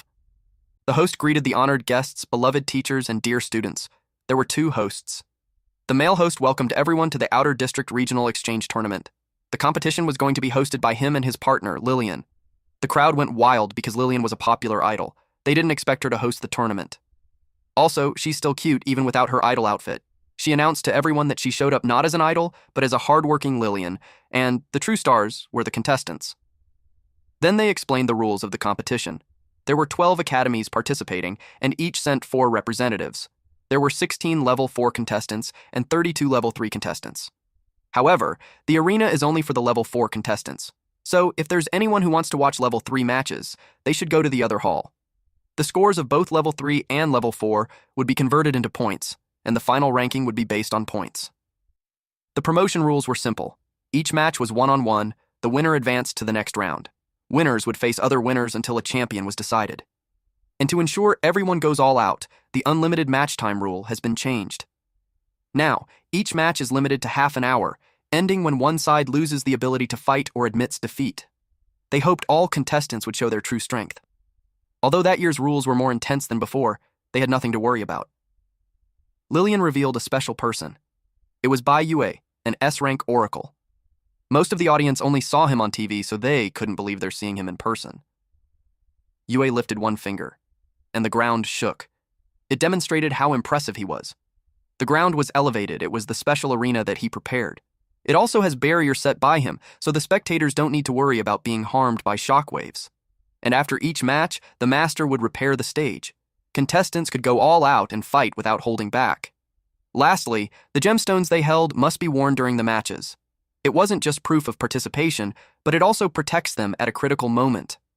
The contestants were amazed and overwhelmed that with just a flick of his wrist, he had reshaped the battlefield already. They had understood how overwhelming it was after seeing it in person. Chen internally agreed to that. He heard that S-Rank power was like that of a god. He didn't expect it to be that exaggerated. But he saw the boss without care at all, so it killed the tension for him. The match results would be notified through each contestant's gemstone, and without further ado, the match began. The first round, match 1, was scored 16-8. It was between the West Coast Oracle, Wang Lu, and the Blue Extreme Oracle, Xiao Ran. The opening fight was already fierce. Ran ends the battle with a dazzling cannon-like attack. It ended after 17 minutes. Then they moved on to the second match. Wei and Ming Yuan watched through a glass window. Wei couldn't believe that the S-Rank master was invited to assist. It just showed how much more intense that year's competition would be intense than ever.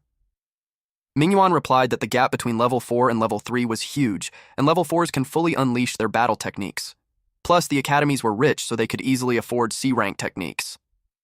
With subsidies, those academies shamelessly equipped their contestants with best techniques and potions, which is how they had stayed on the top for so long. It was also the reason why they were confident.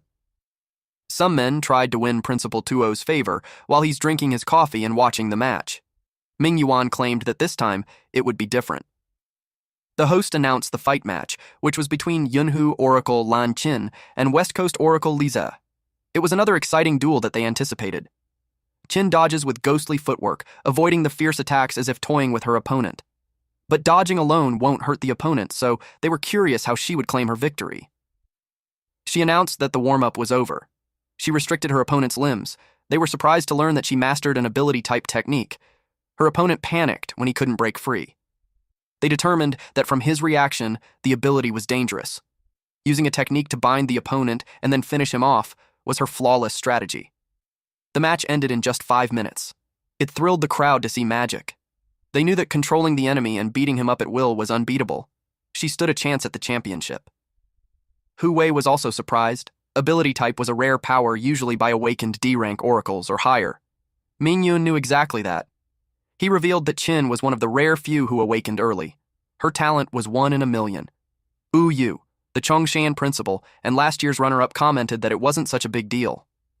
Mingyun asked him why he tried to poach her when he looked down on her so much. He learned it from Qin. She even said that he's greasy. It embarrassed Yu. Tuo told Yu to stop and assured him that it was just an early awakening. Then the host announced the match between Lianguang's oracle, Wang Zhuo. Before the host could end his statement, the match had already been over. It only took 5 seconds. It was a one-hit kill.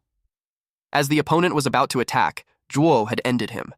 It demonstrated the power of Lianguang Oracle Academy, the reigning 3-time champion. The crowd went wild.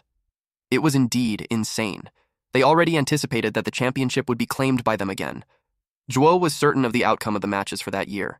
Because of that, he's already bored. Yu got excited when he saw it. Zhuo really was something else. No doubt, he was trained personally by Principal Li. Tuo commented that the more arrogant the dog, the louder it barks. Mingyun responded that he should just wait, and they'd show him. Meanwhile, Wei was silent because he knew that the battle was completely out of their league. He acknowledged that with their academy's oracle level, just qualifying was already a win. If Chen could even win one match or at least put on a good show, then it would be a huge gain.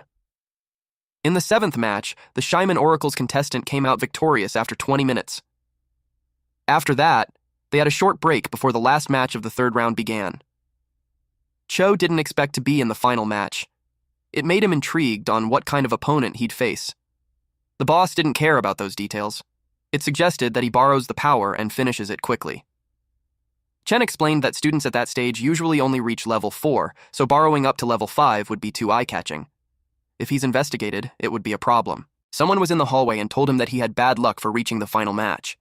It was Qin. She told him that Chen was up against Chongshan Oracle's Lei Che. He's one of the top contenders for the championship of that year. His signature technique, Thunderburst Kick, was so strong, even D-rank fighters can't withstand it. Chen replied that using such a powerful technique in such a lower-level tournament seemed dangerous. She explained that the gemstone he received before the match could block one fatal blow, but his body won't come out unscathed. It showed how cruel the funding battles between academies are. He thanked her for the warning and inquired why she's helping him. She replied that their principals were friends, so she became sort of his ally. The goal was the same, to take the first place from those arrogant elites. She hoped that he would at least play the role of ally and help her out one bit, but since his opponent is Lei Che, she could just wish that he'd wear down his stamina. She wished him good luck and elfed. It made him wary if Che was really that dangerous. The last match of the final round began. Everyone had been getting impatient. Chen stepped out. The crowd went wild. They didn't expect him to be in the last match, so the crowd was thrilled. Chen was caught off guard with the warm welcome that he received. Then Lei Che was introduced. Chen realized that people weren't talking about him. Che came out in a flashy way. A superhero entrance for someone who doesn't have plot armor, huh? And the crowd went wild. He was so confident. Chen had a serious expression on his face when he turned towards him. It was unexpected that the final spotlight battle would go to Chongshan Oracle's contestant, Lei Che. He became an oracle at age 12, and in just 4 years he reached level 4. Not to mention he once earned a national certification and a guild invitation. Calling him a new era genius wouldn't be an exaggeration. The crowd cheered for him. His female fans went wild too. Tiantian noticed his fans club while no one's cheering for Chen. The woman behind her replied that it was natural. She stated that Che was handsome and strong, so having no fans would be abnormal. On the other hand, the other guy looked ill-tempered and pretentious, so no one would cheer for him. Tiantian got angry and corrected the woman that Chen had a fan, that she was a fan of his. She claimed that he was gentle and strong, unlike that flashy Che who had a bad personality, just like his face. The woman got offended. Tiantian reasoned that she started when she judged Chen by his looks. Those two clashed, and they competed cheering for their candidates. Tiantian's classmates were surprised by her actions. It was their first time seeing her so fired up, so they got intrigued on what's going on. The host acknowledged the unending cheers. It just implied that everyone was excited to see what kind of performance the genius youth would show. They were curious if he could shake up Lianguang Oracle, the academy that dominated first place for years. Then the host announced the start of the match.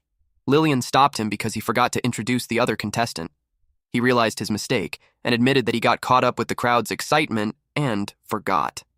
He was slightly embarrassed. He apologized and proceeded with a proper introduction. He announced the opponent of Lei Che, Zhou Chen of Leitan Oracle. The host had nothing to say about past achievements since there was none, also no signature techniques. Given their record, he could tell that it was his first time competing. Chen wished they had at least bought a technique beforehand. The crowd started talking. It made sense why they don't recognize him. It was because it's their debut. They assumed that a school like that probably spent all their resources just raising one level 4. Now, it was no wonder why he doesn't have a battle technique. They already think it was such a waste of such a prime spotlight match. They had lost hope to see Che's ultimate move. Meanwhile, the woman behind Tiantian laughed at her after learning that their school was competing for the first time. Wu Yu didn't expect that Wei's debut would be against them. He felt bad for him. Wei's head started to ache. Mingyun told him to ignore the guy. He told him that every school has its first time. Che spoke to Chen saying that he had bad luck for facing him in their debut. He added that Chen should understand that being a genius means carrying a lot of expectations, and even if he wanted to sympathize with him, he couldn't give up on victory. Chen replied, "There's no need for that, and they could just fight normally." Che moved at lightning speed. He approached Chen to tell him that he would start with just 10% of his power as a warm-up. In that way, Chen's first fight would look like a decent back and forth, even if he lost. He advised him to make good use of the chance. Chen didn't care much, since he already told him to fight normally. The host announced that Che instantly closed in on Chen, then retreated just as fast. The host was fired up. He declared the match to begin. As soon as he did, Che attacked at lightning speed.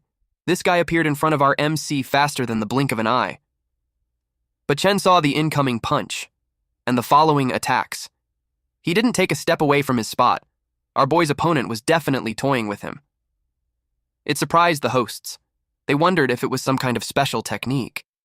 They could see Che split into 2, or even more, and it looked like Chen was taking the attack all at once. The after images could have been caused by the sheer speed. Right from the start, Che showed such terrifying skill, which made the championship battle thrilling to watch. Qin watched and commented that Che was going to be troublesome. Zhuo was just silent. Yu had this smug expression because he knew that Che's strength was far greater than that. Finding such a prodigy cost him a lot. He already expected the opponent to be no match. Che asked Chen why he wasn't moving. He mocked him for not being able to keep up with 10% of his speed.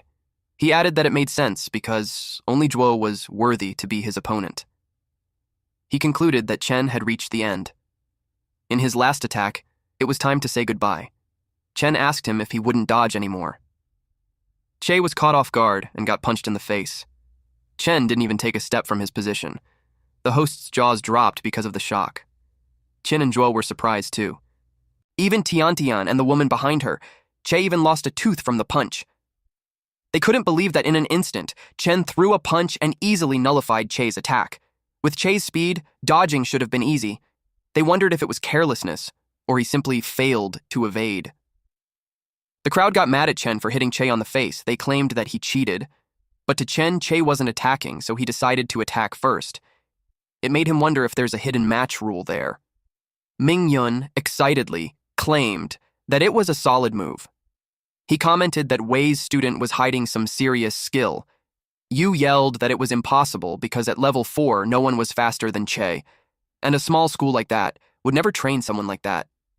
He accused him of hiring a ringer. Wei replied that if it were a rigger, the higher-ups in charge of screening would have caught it. He suggested that Yu was implying that he was smarter than them. Tuo pointed out that the shouting was setting a bad example. Suddenly, the host announced that the match wasn't over yet. The host was about to announce the winner when someone stopped him. It was Che. He was back on his feet, so the match continued. He realized he underestimated him, so from then on, he decided not to hold back anymore. He could no longer suppress his thunder power any longer. He let out a thunderous light throughout the arena. It was such intense star energy. Chen was shocked at how fast he became, his brows furrowed. They noticed how Che used the arena's barrier to keep increasing his speed. They expected him to use a certain move. Che's signature battle technique. He became confident in his technique. He unleashed the thunderous explosive charge kick, but before he could land it, he was punched in the face and was thrown to the opposite side of the arena. Chen advised him that he should have attacked earlier before he had gotten to his speed. So once again, Che was sent flying. His star turned red, which means he's completely lost the ability to fight. The host declared Chen as the winner. Deep inside, he almost couldn't hold back his strength, but with the Starstone protection, he thinks Che would be fine. The crowd talked to each other on how he did that. It was so fast that they couldn't even see clearly. In the quarterfinals, the first match was between Li Yue and Zhao Qing, in which Yue of Radiant Light Division emerged victorious. The second match was Lan Qin versus Sun Ming. The third match was between Wang Zhou and Xia Hao, and the last match was Xiaoran versus Zhou Chen. In the quarterfinals match 2, Lan Qin easily won, the same for Zhou in match 3. It was another one-strike victory. The opponent was from the same academy, so he held back. The crowd moved on from him and got excited for Chen's match.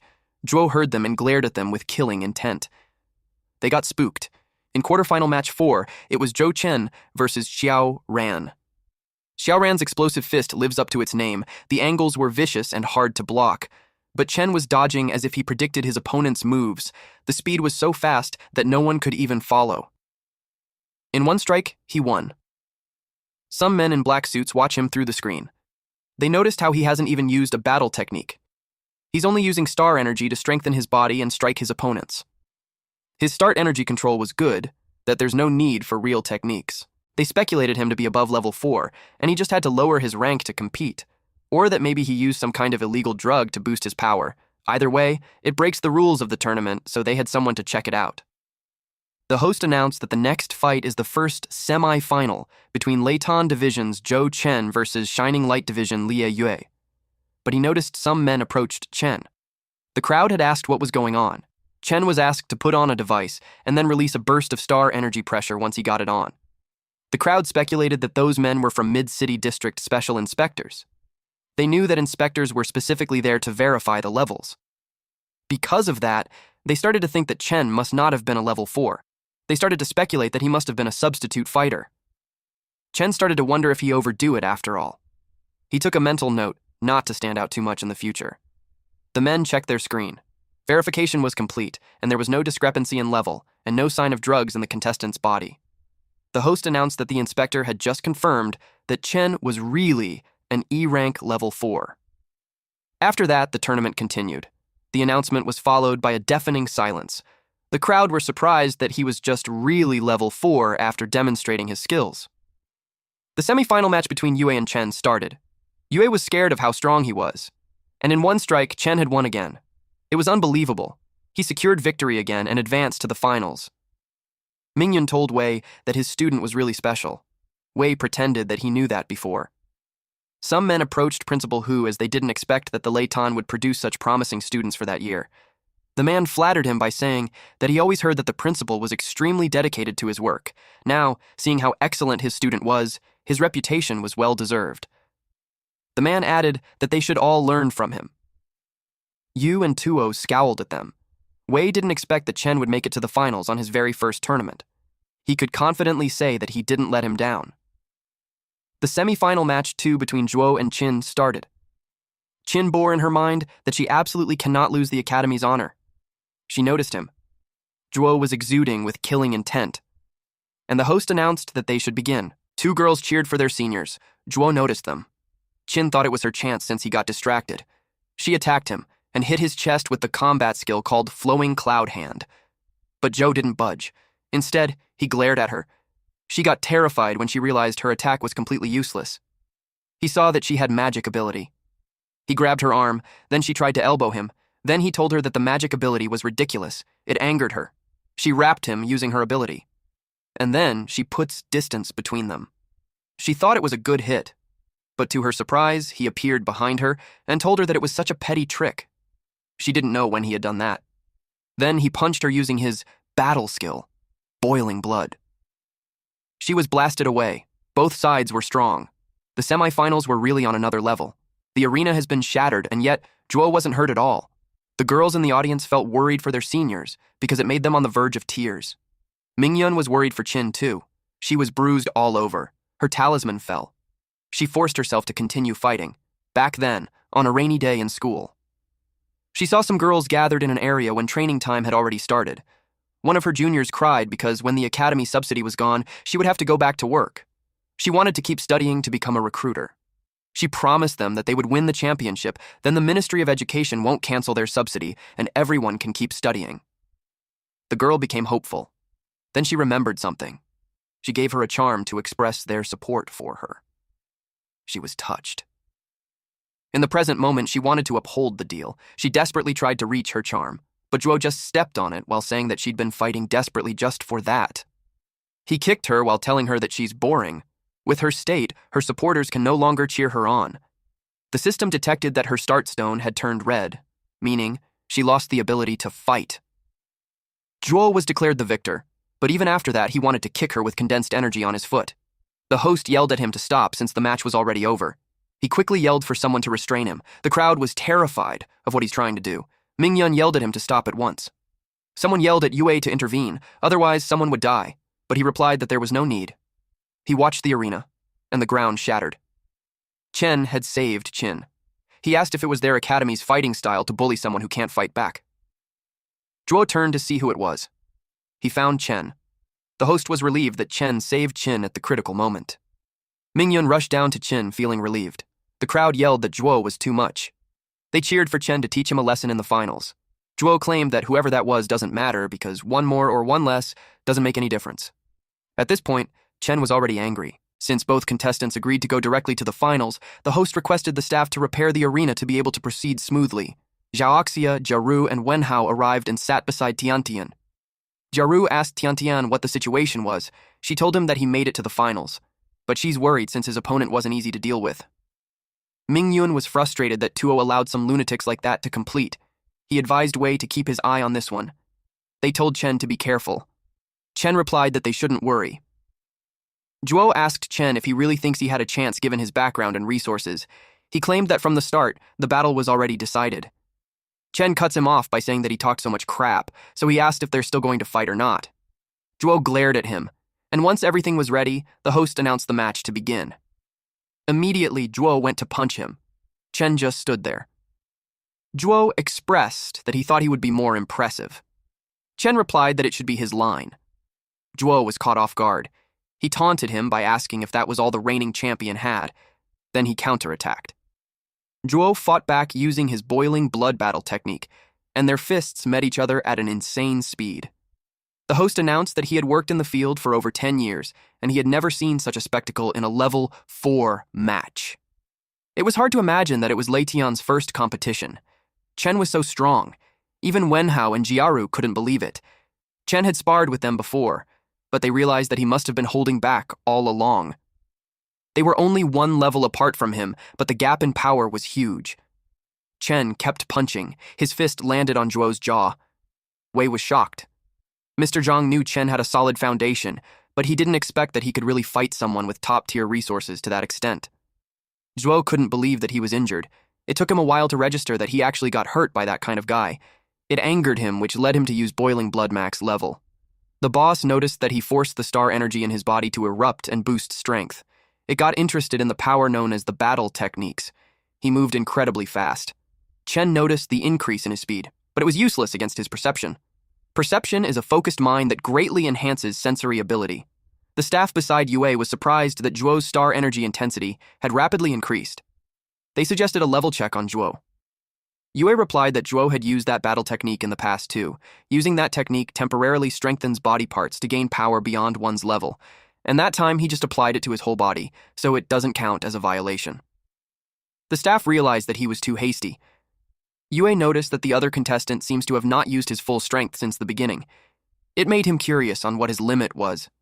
It was so fast that the audience couldn't even see. Jiaru thinks that Chen was at a disadvantage. When Rao replied that it wasn't the case, he noticed that Chen was guiding Zhuo's punches. Chen evaded the punch. Then he took a deep breath while keeping his eyes on him. Then he countered with a punch, but Zhuo blocked it using his arms, but the strength had pushed him back. He did his best to maintain his footing. He admitted that Chen was the first at the same level who could push him like that, but he claimed that he would still be the strongest. Chen taunted him by asking if that was all he got. Chen activated borrowed force. He had 0 out of 6 remaining uses. Shit's about to go down. Zhuo and Chen prepared their fists. It was a battle between boiling blood, max, and borrowed power. They blocked each other's arms. Then Chen used perception. It made him clearly see the punches, and Zhuo's weak point was the heart. He elbowed him on the chest. It made Zhuo cough. Then Chen followed up with another attack.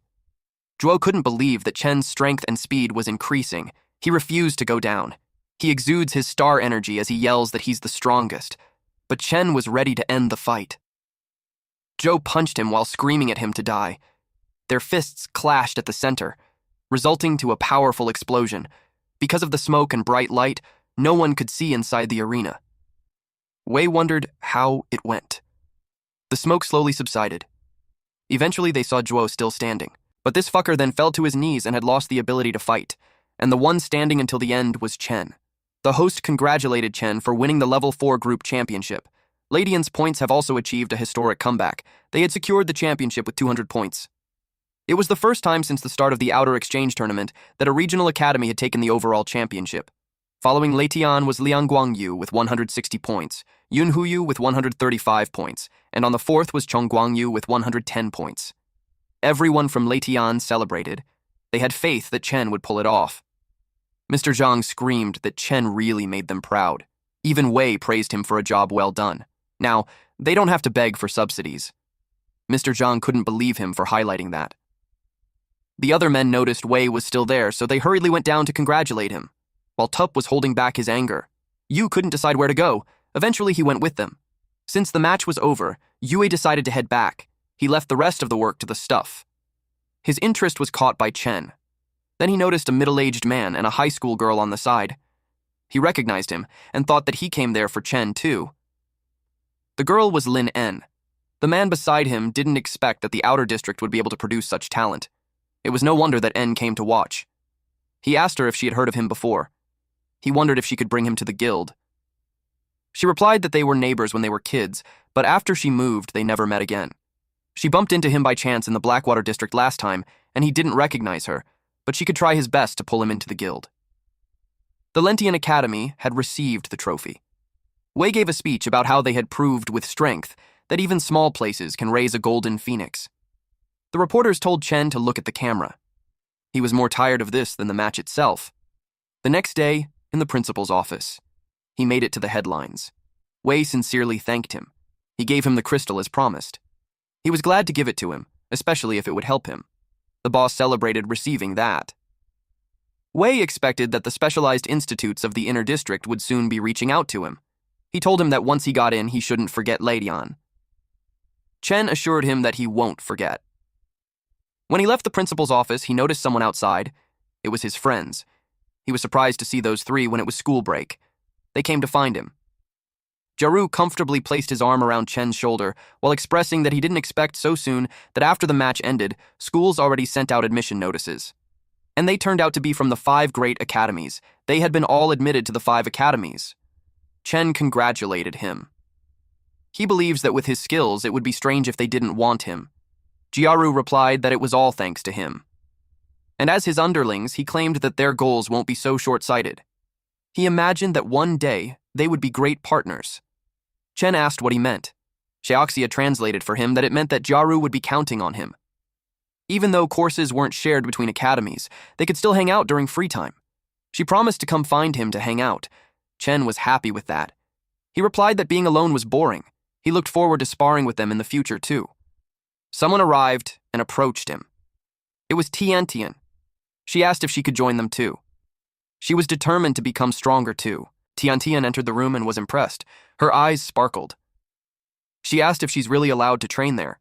She can't believe that he really took her request seriously. She thanked him. Chen replied that it was nothing. He just mentioned it to the principal, and he agreed right away. She thanked the principal and everyone else for letting her use the equipment. The principal thought of getting rid of the honors class restrictions so all the students can use the training equipment freely. He realized that a lot of things needs to be reformed, including future educational benefits. Renovating the school was also on the list. Thanks to the prize money from winning the regional exchange tournament, he can finally do the things he always wanted to do. He acknowledged that it was all thanks to everyone's hard work. He thanked them all. They all smiled warmly. but Jiaru had to admit that it sucks that the principal waited until after he graduates to make the school that nice. He wouldn't get to enjoy any of it. Wenhao told him to shut up because he's ruining the moment. Principal Wei told them that they're always welcome to come back and visit. Xiaoxia got curious why Tiantian suddenly had the urge to train so hard, especially when the school's already on break after the tournament. Jiaru saw them and got curious when the two of them got close. Tiantian blushed as she explained that she always thought she doesn't have any talent, so she just let things be, but seeing them fight so hard for their dreams made her want to be cool like them. She's more confident in her academic skills, so she planned to apply to the 5 great academies as a cultural specialist. She only needed to be level 2 for that track. And the deadline is in a month. She wanted to give it her all, even if she failed. Her story made Xiaoxia sob. She promised to help her with everything she could. She had faith that she could do it. Tiantian thanked her. Jiaru offered to help too. Then he asked what Chen's plans were. He asked if he had decided on any schools yet. Chen admitted that he hasn't received any acceptance letters yet. That was a surprise. Jiaru asked why when he got his letter the day after the tournament ended. They even got accepted into the 5 great academies, so there's no way that no school wouldn't scout Chen. He had no idea either. Principal Wei informed him that it was also something he would like to discuss. He gave him a red envelope. It was the acceptance letter that just arrived that day. As Jiaru expected, there was no way that no school would want Chen. He encouraged him to hurry up and see which of the 5 great academies was it. It was an invitation from the Dawnbreaker Blade Oracle Specialized Academy, addressed to Chen. There was an instruction that if he accepts, he had to keep the card safe and report to the academy with it by September 16, 2026, but if he wishes to decline, he could just simply break the card and his eligibility would automatically be voided. They were all surprised by Jiaru's loud voice. Jiaru was shocked because Dawnbreaker Academy was the one that walks all over the 5 great academies. Chen asked what he meant, so he explained that among all the Oracle academies in the country, there were 5 that were recognized as the best. Those were the Morningstar Academy, Watchers Academy, Red Lion Academy, Azure Sky Academy, Alpha Academy. Each of those academies was a symbol of authority and power, possessing the highest privileges. However, the one and only academy that stands above all 5 of them was the Dawnbreaker Academy. If Dawnbreaker wanted a student, they got to pick first. Even the 5 great academies had to get in line. Chen asked why there were only 5 best academies when Dawnbreaker was also a prestigious one. Principal Wei explained that it was because the Dawnbreaker Academy's value can't be measured on the same scale as the 5 great academies. It was a school founded specifically to subjugate fishers.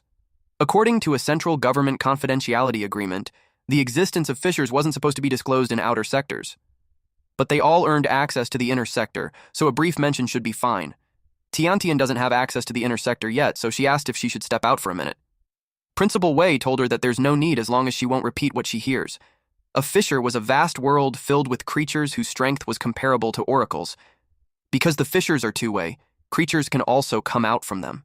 If they escape, the consequences would be unimaginable. So when a fisher appears, oracles are needed to go inside and subjugate these creatures. Although subjugating fishers can bring great fame and fortune, the danger was also beyond imagination. Principal Wei was once a member of a fisher subjugation team, but during one mission, their team suffered heavy casualties. In the end, after one of their core members got injured and left with serious side effects, the team's whole morale shattered and they were forced to disband. While other academies also require students to deal with fishers to pass the advancement exams, the difficulty and casualty rate for the Dawnbreaker Academy was the highest by far. So he encouraged Chen to think carefully about whether he really wanted to go. The academy only has priority recruitment rights. Even if he refuses their offer, it won't stop other schools from scouting him. He also didn't want him to walk to his death without knowing the risks. Chen expressed that he wanted to go. It was a palace where he can get stronger and make money, so there's no way he'd pass that up. Principal Wei expected him to say that. He could tell he's going to become an incredible warrior. Jiaru grinned and expressed that they won't fall behind. As long as they all get strong enough together, they won't have to worry about those fishers. Chen agreed. Then Jiaru noticed that the deadline was on the 16th. It was already the 6th, so he only had 10 days to report. It was a surprise because usually they would get half a year break to prepare. Principal Wei explained that Dawnbreak Academy operates on its own terms. They can't be measured using the standards of a traditional school. Chen had to get ready right away, so she apologized to Tiantian that he couldn't help with the training. Xiaoxia told him not to worry about it because he could count on them with that. He went back to his room and started to list the things he had to bring. At that point, the boss came out, along with the crystal. The boss poked the crystal with its fingernails. It sank deep, and then it removed the mystical energy around the crystal. Then the crystal fell and shattered. Chen was surprised to see what happened on his crystal. The shattered crystal made him cry because he planned to sell it for some cash. The boss explained that he took the power from inside it since the stone itself was worthless. Then he remembered that Chen had to take care of something in school, so he asked how it went. Chen informed him that he got accepted into Dawnbreaker Academy. They say it has the best resources, so it was the perfect place to get stronger and pay off his debts. The only catch was that he'll have to subjugate fissures. He heard they were so dangerous that even oracles had to be wary.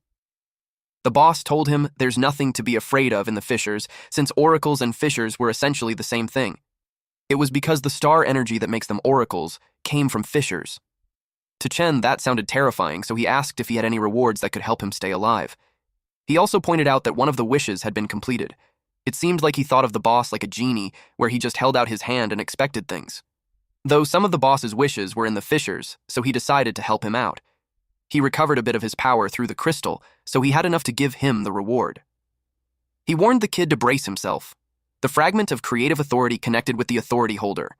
It detected the authority holder's body, which was at E4. Then it acquired the authority holder's identity. It reconfigured authority holder's structure conversion and completed the optimal reinforcement of authority holder's structure.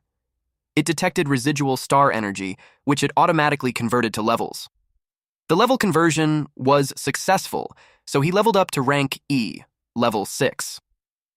Once it was completed, Chen acquired the fragment of creative authority. He asked what that thing was, so the info was presented to him.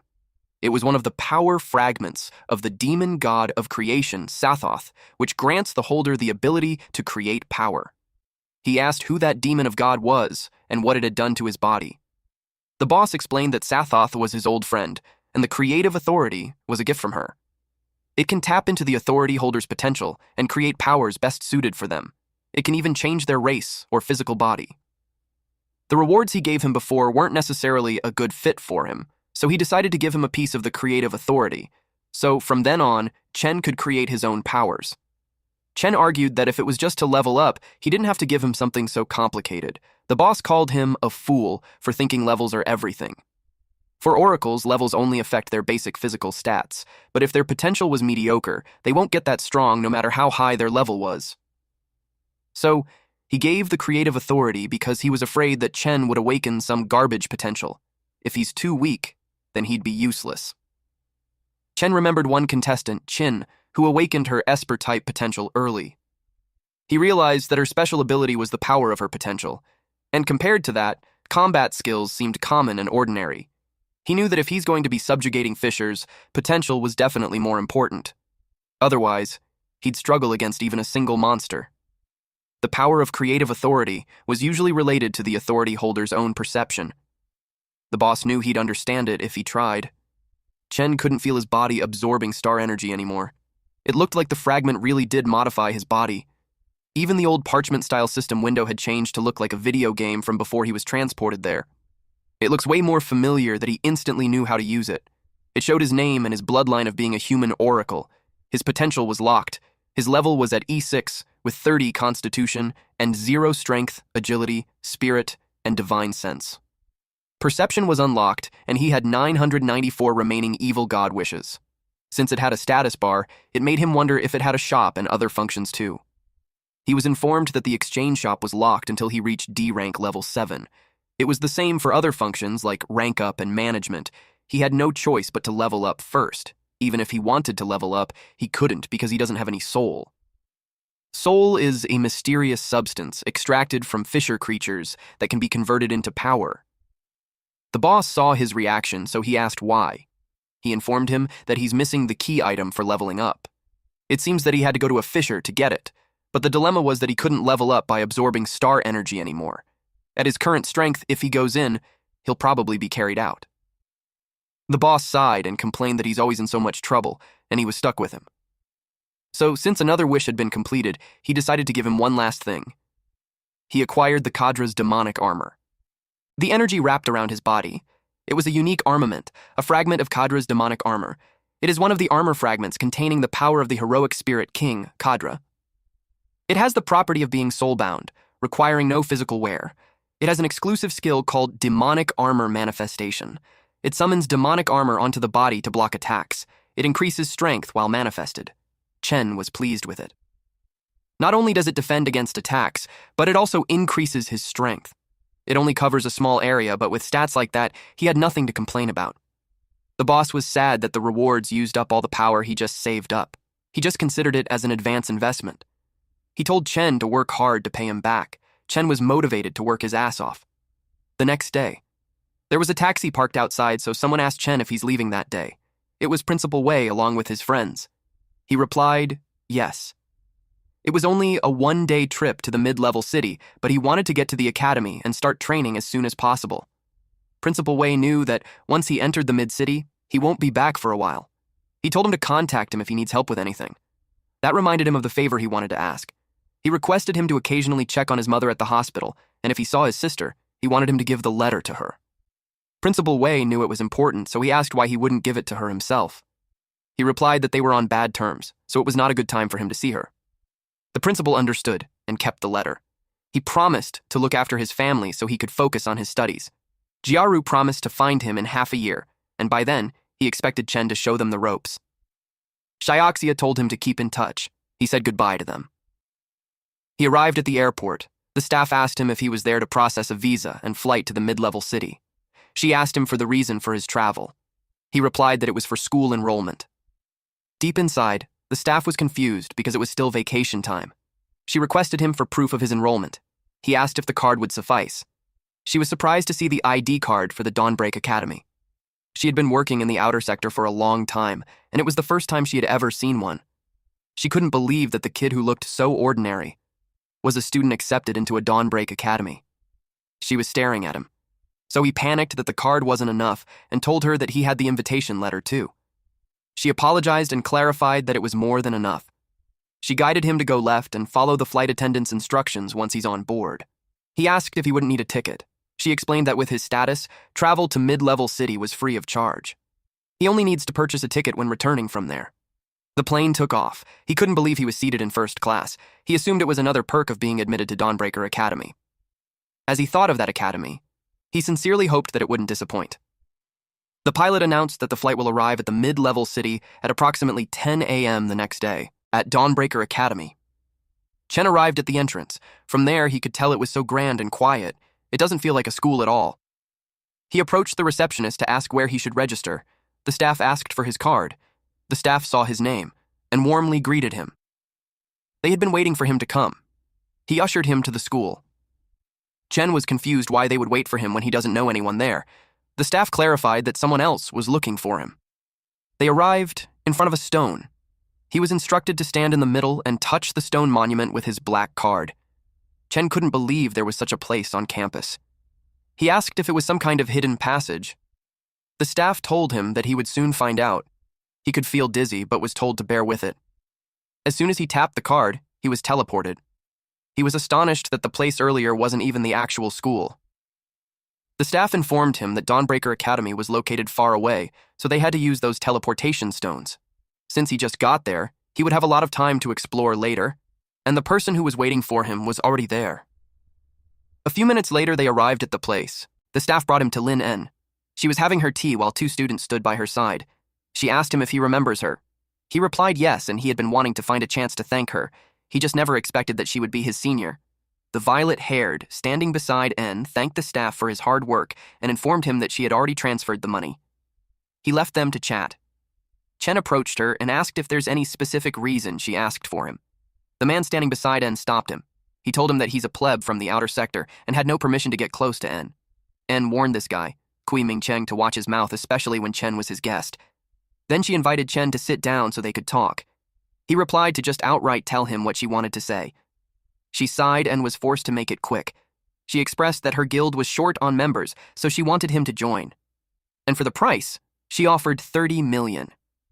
He couldn't believe she's offering 30 million right off the bat. She heard that the price for hiring a powerhouse for a guild depends on their strength and potential, but it's usually hard to even break $1 million. Ming Cheng asked her if she's insane. For that price, she could hire 3 top-tier B ranks or an entry-level A rank oracle. He argued that the piece of trash from the outer sector wasn't worth a fraction of that. He complained that the joke had gone too far. She yelled his name. She glared at him and asked him when did she ever need him to make decisions for her. He got terrified and tried to explain that it wasn't what he meant. Deep inside, he's intrigued on who the kid was for her to protect him like that. The violet-haired woman just watched them. Since Chen just arrived at the central sector, she assumed that he hasn't joined a guild yet.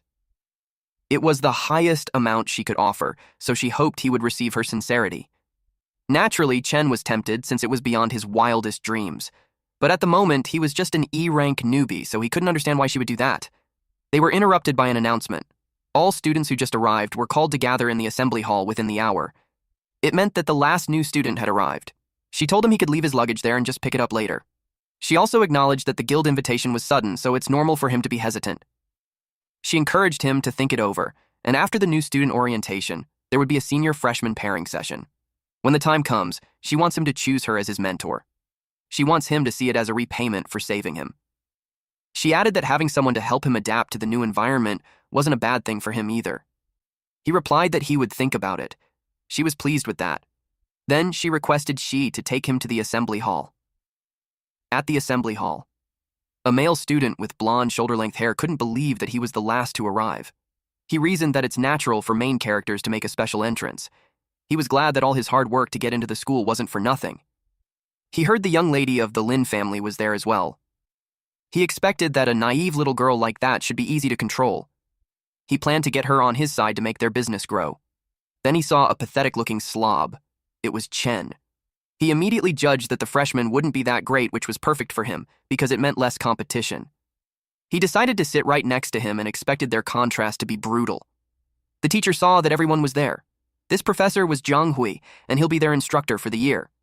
He also gave a disclaimer that they shouldn't expect him to teach them everything. After all, he was a very busy man. His job was to arrange assessments and record their scores. Aside from a few mandatory activities, the school won't impose any restrictions on their schedule.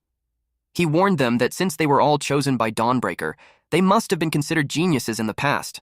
But there they need to forget their past glories as they are nothing more than freshmen at Dawnbreaker. They would be facing something completely new and unknown, and that is the Fisher. Fisher was like a hunt. Oracles were the hunters, but they could also be the prey. In there, all existing weapons from the human world were useless. Only the immense physical strength of an oracle and weapons made from Fisher materials can deal damage, and Dawnbreaker, which has gathered top-tier oracles from all over, was a solid line of defense against the Fishers. Basically, they are warriors on the front line. They should find more materials in the library. The training hall also had combat simulation for fighting the Fishers. Each week, teachers from different specializations will hold lectures. They could arrange their own schedule and learn whatever they want. The school had no mandatory requirements. The more they understand about the Fishers, the more they'll have a chance to improve, get stronger, and survive. If they can't adapt on their own, then they better get the hell out of there. He didn't see fear in anyone's eyes. He could tell they have ambitions that they're willing to risk their lives for. With that, they passed the first assessment. He gave them a reward. Each of them received a skill stone. It lets them learn a combat skill just by absorbing it. Those were incredibly expensive, so for most of them, it was their first time seeing one. The skill stone was for a general combat. They crushed it, and automatically their body would learn the skill. Chen did that and acquired Wise Eye. It allows automatic sensing and recognition of the fissure. The skill allows oracles to understand the script found within fissures. It can be considered a great help for their future expeditions. Hui advised them not to get too excited because the school had arranged more assessments for them. The first was the entrance test for new students, which requires them to clear on low-rank fissures. Second, they must reach D rank and awaken their potential within half a year and earn 100 academic credits within a year. The students got worried because they're only at E rank, and it was great pressure to reach D rank within 6 months.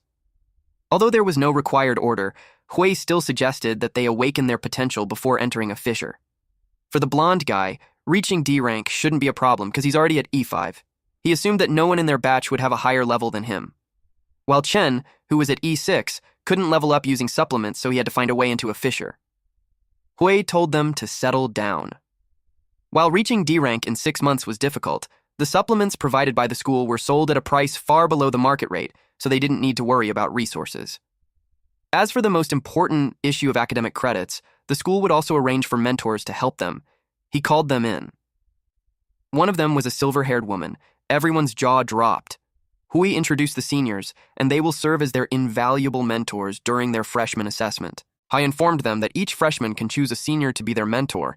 The mentors would be in charge of arranging their entrance test. The students' attention was on N. The others who didn't know asked who she was. The student in front of Chen informed his seatmate that he was the heir to the Shenhua Guild. They all wanted to get on her good side to get into Shenhua. Chen overheard them. One brave student called N and expressed that he came there for her. She wanted her to be his mentor. She noticed his stance and found out that he's a strength type. She expressed that she's a magic type, so there's not much she could teach him. Another freshman student told her that he may be specializing in strength, but he already decided to dual spec in strength and magic, so he hoped to receive her guidance. She reasoned that she's a pure mage, so she doesn't know anything about strength class. Mages started to express their desires one by one. They saw how high the standards of one of the 4 great guilds were. Those who weren't confident decided to pick another senior. It looked like N was a headache for the professor. He reminded her that she's required to take on at least 1 freshman, otherwise he had to assign the last remaining student to her by default. She replied yes. Then she glared at someone. Chen sensed it, but he didn't know what to say. The blonde guy beside him was glad that the losers had been filtered. He was confident that with his looks and talent he won't be rejected, but even if he was, as the last one left, he expected to be assigned to the young lady of the Lin family. Chen stood up and called N. He expressed that he doesn't desire knowledge. Instead, he wanted to stand by her side. He asked if she could be his mentor. It made her blush a little. They all looked down on him. But to their surprise, N accepted him. With a bright smile on her face, she claimed that he's the one. The blonde guy couldn't believe it. She only accepted one, so it made them question what her selection standards were. At the mission hall, Chen followed N. While doing so, he asked why.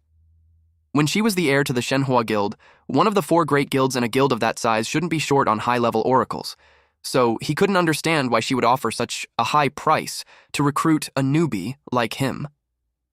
She admitted that she's not only recruiting him for the guild, but also for her own reasons. She planned to tell him the details after the test. His first priority should be how to pass the entrance test that she arranged. She introduced them to his teammates for the test. The first to speak was Su Han, a C rank level 5. Her potential is Shadow Veil, and she's the supervisor for the test. She will not participate in combat at any point unless a team member's life is in danger. She reminded them that if she had to step in and save them, the test would be deemed a failure. Next was Lu Wei, a D rank level 1. Her potential is recovery, so she can heal everyone's injuries. Another team member was Zhao Lin, a D rank level 1.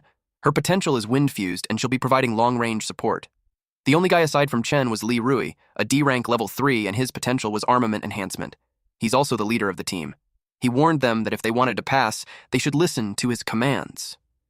He noticed that Chen wasn't carrying any gear, so he asked if he awakened some kind of special potential. Chen introduced himself and expressed that he's an E rank, so he hasn't awakened any potential yet. That was surprising news. Rui couldn't believe he's taking the test without practicing first. He questioned how the academy formed the groups and suspected that it was to drag them down. Lin replied that groups had been set, so there's no point in complaining. Wei agreed, and it could take some time if they reapplied. Rui had no choice but to accept it, and as long as he didn't get in his way. He told them to keep an eye on Chen. Wei told Chen to stick close to her once he entered the fissure. He assured her that he had combat experience. She sighed and answered that without a weapon or a potential, he can't even hurt the creatures in a fissure. She thought of him as arrogant. Rui went to the staff and informed them that his team is applying for assessment. Their application got approved and instructed them to go to room 1. He received a world tree fragment, which was used to open a fissure passage. The fissure had been opened, so they headed out. Chen noticed how dense the fluctuation of the stair energy was. He hoped to find the key item he needed to level up. They arrived at the gloomy grotto. Immediately they had been spotted. They went into standard formation. Chen noticed how they got into formation in an instant. Their test had begun. Han wished them luck. Then she vanished because of the stealth mode. Rui warned them about the incoming enemies. It was a pack of D-rank shadow demon wolves. Now it made sense that they came at once. It was because they had a sharp sense of smell. Lin used a combat arrow. and hit the wolves that Rui was blocking using his shield. Then, he used a frenzied slash at them. He acted so arrogantly that he charged too far ahead. The wolf got into the back line and scratched Lin. Wei saw it and planned to heal her. But behind her, a wolf was closing in, jaws ready to snap. Thank you all for watching. Please watch this next Giga Chad video, and I'll see you guys next time. Also, support the channel by joining the Summon Club membership. You can also support by just liking the video and being awesome.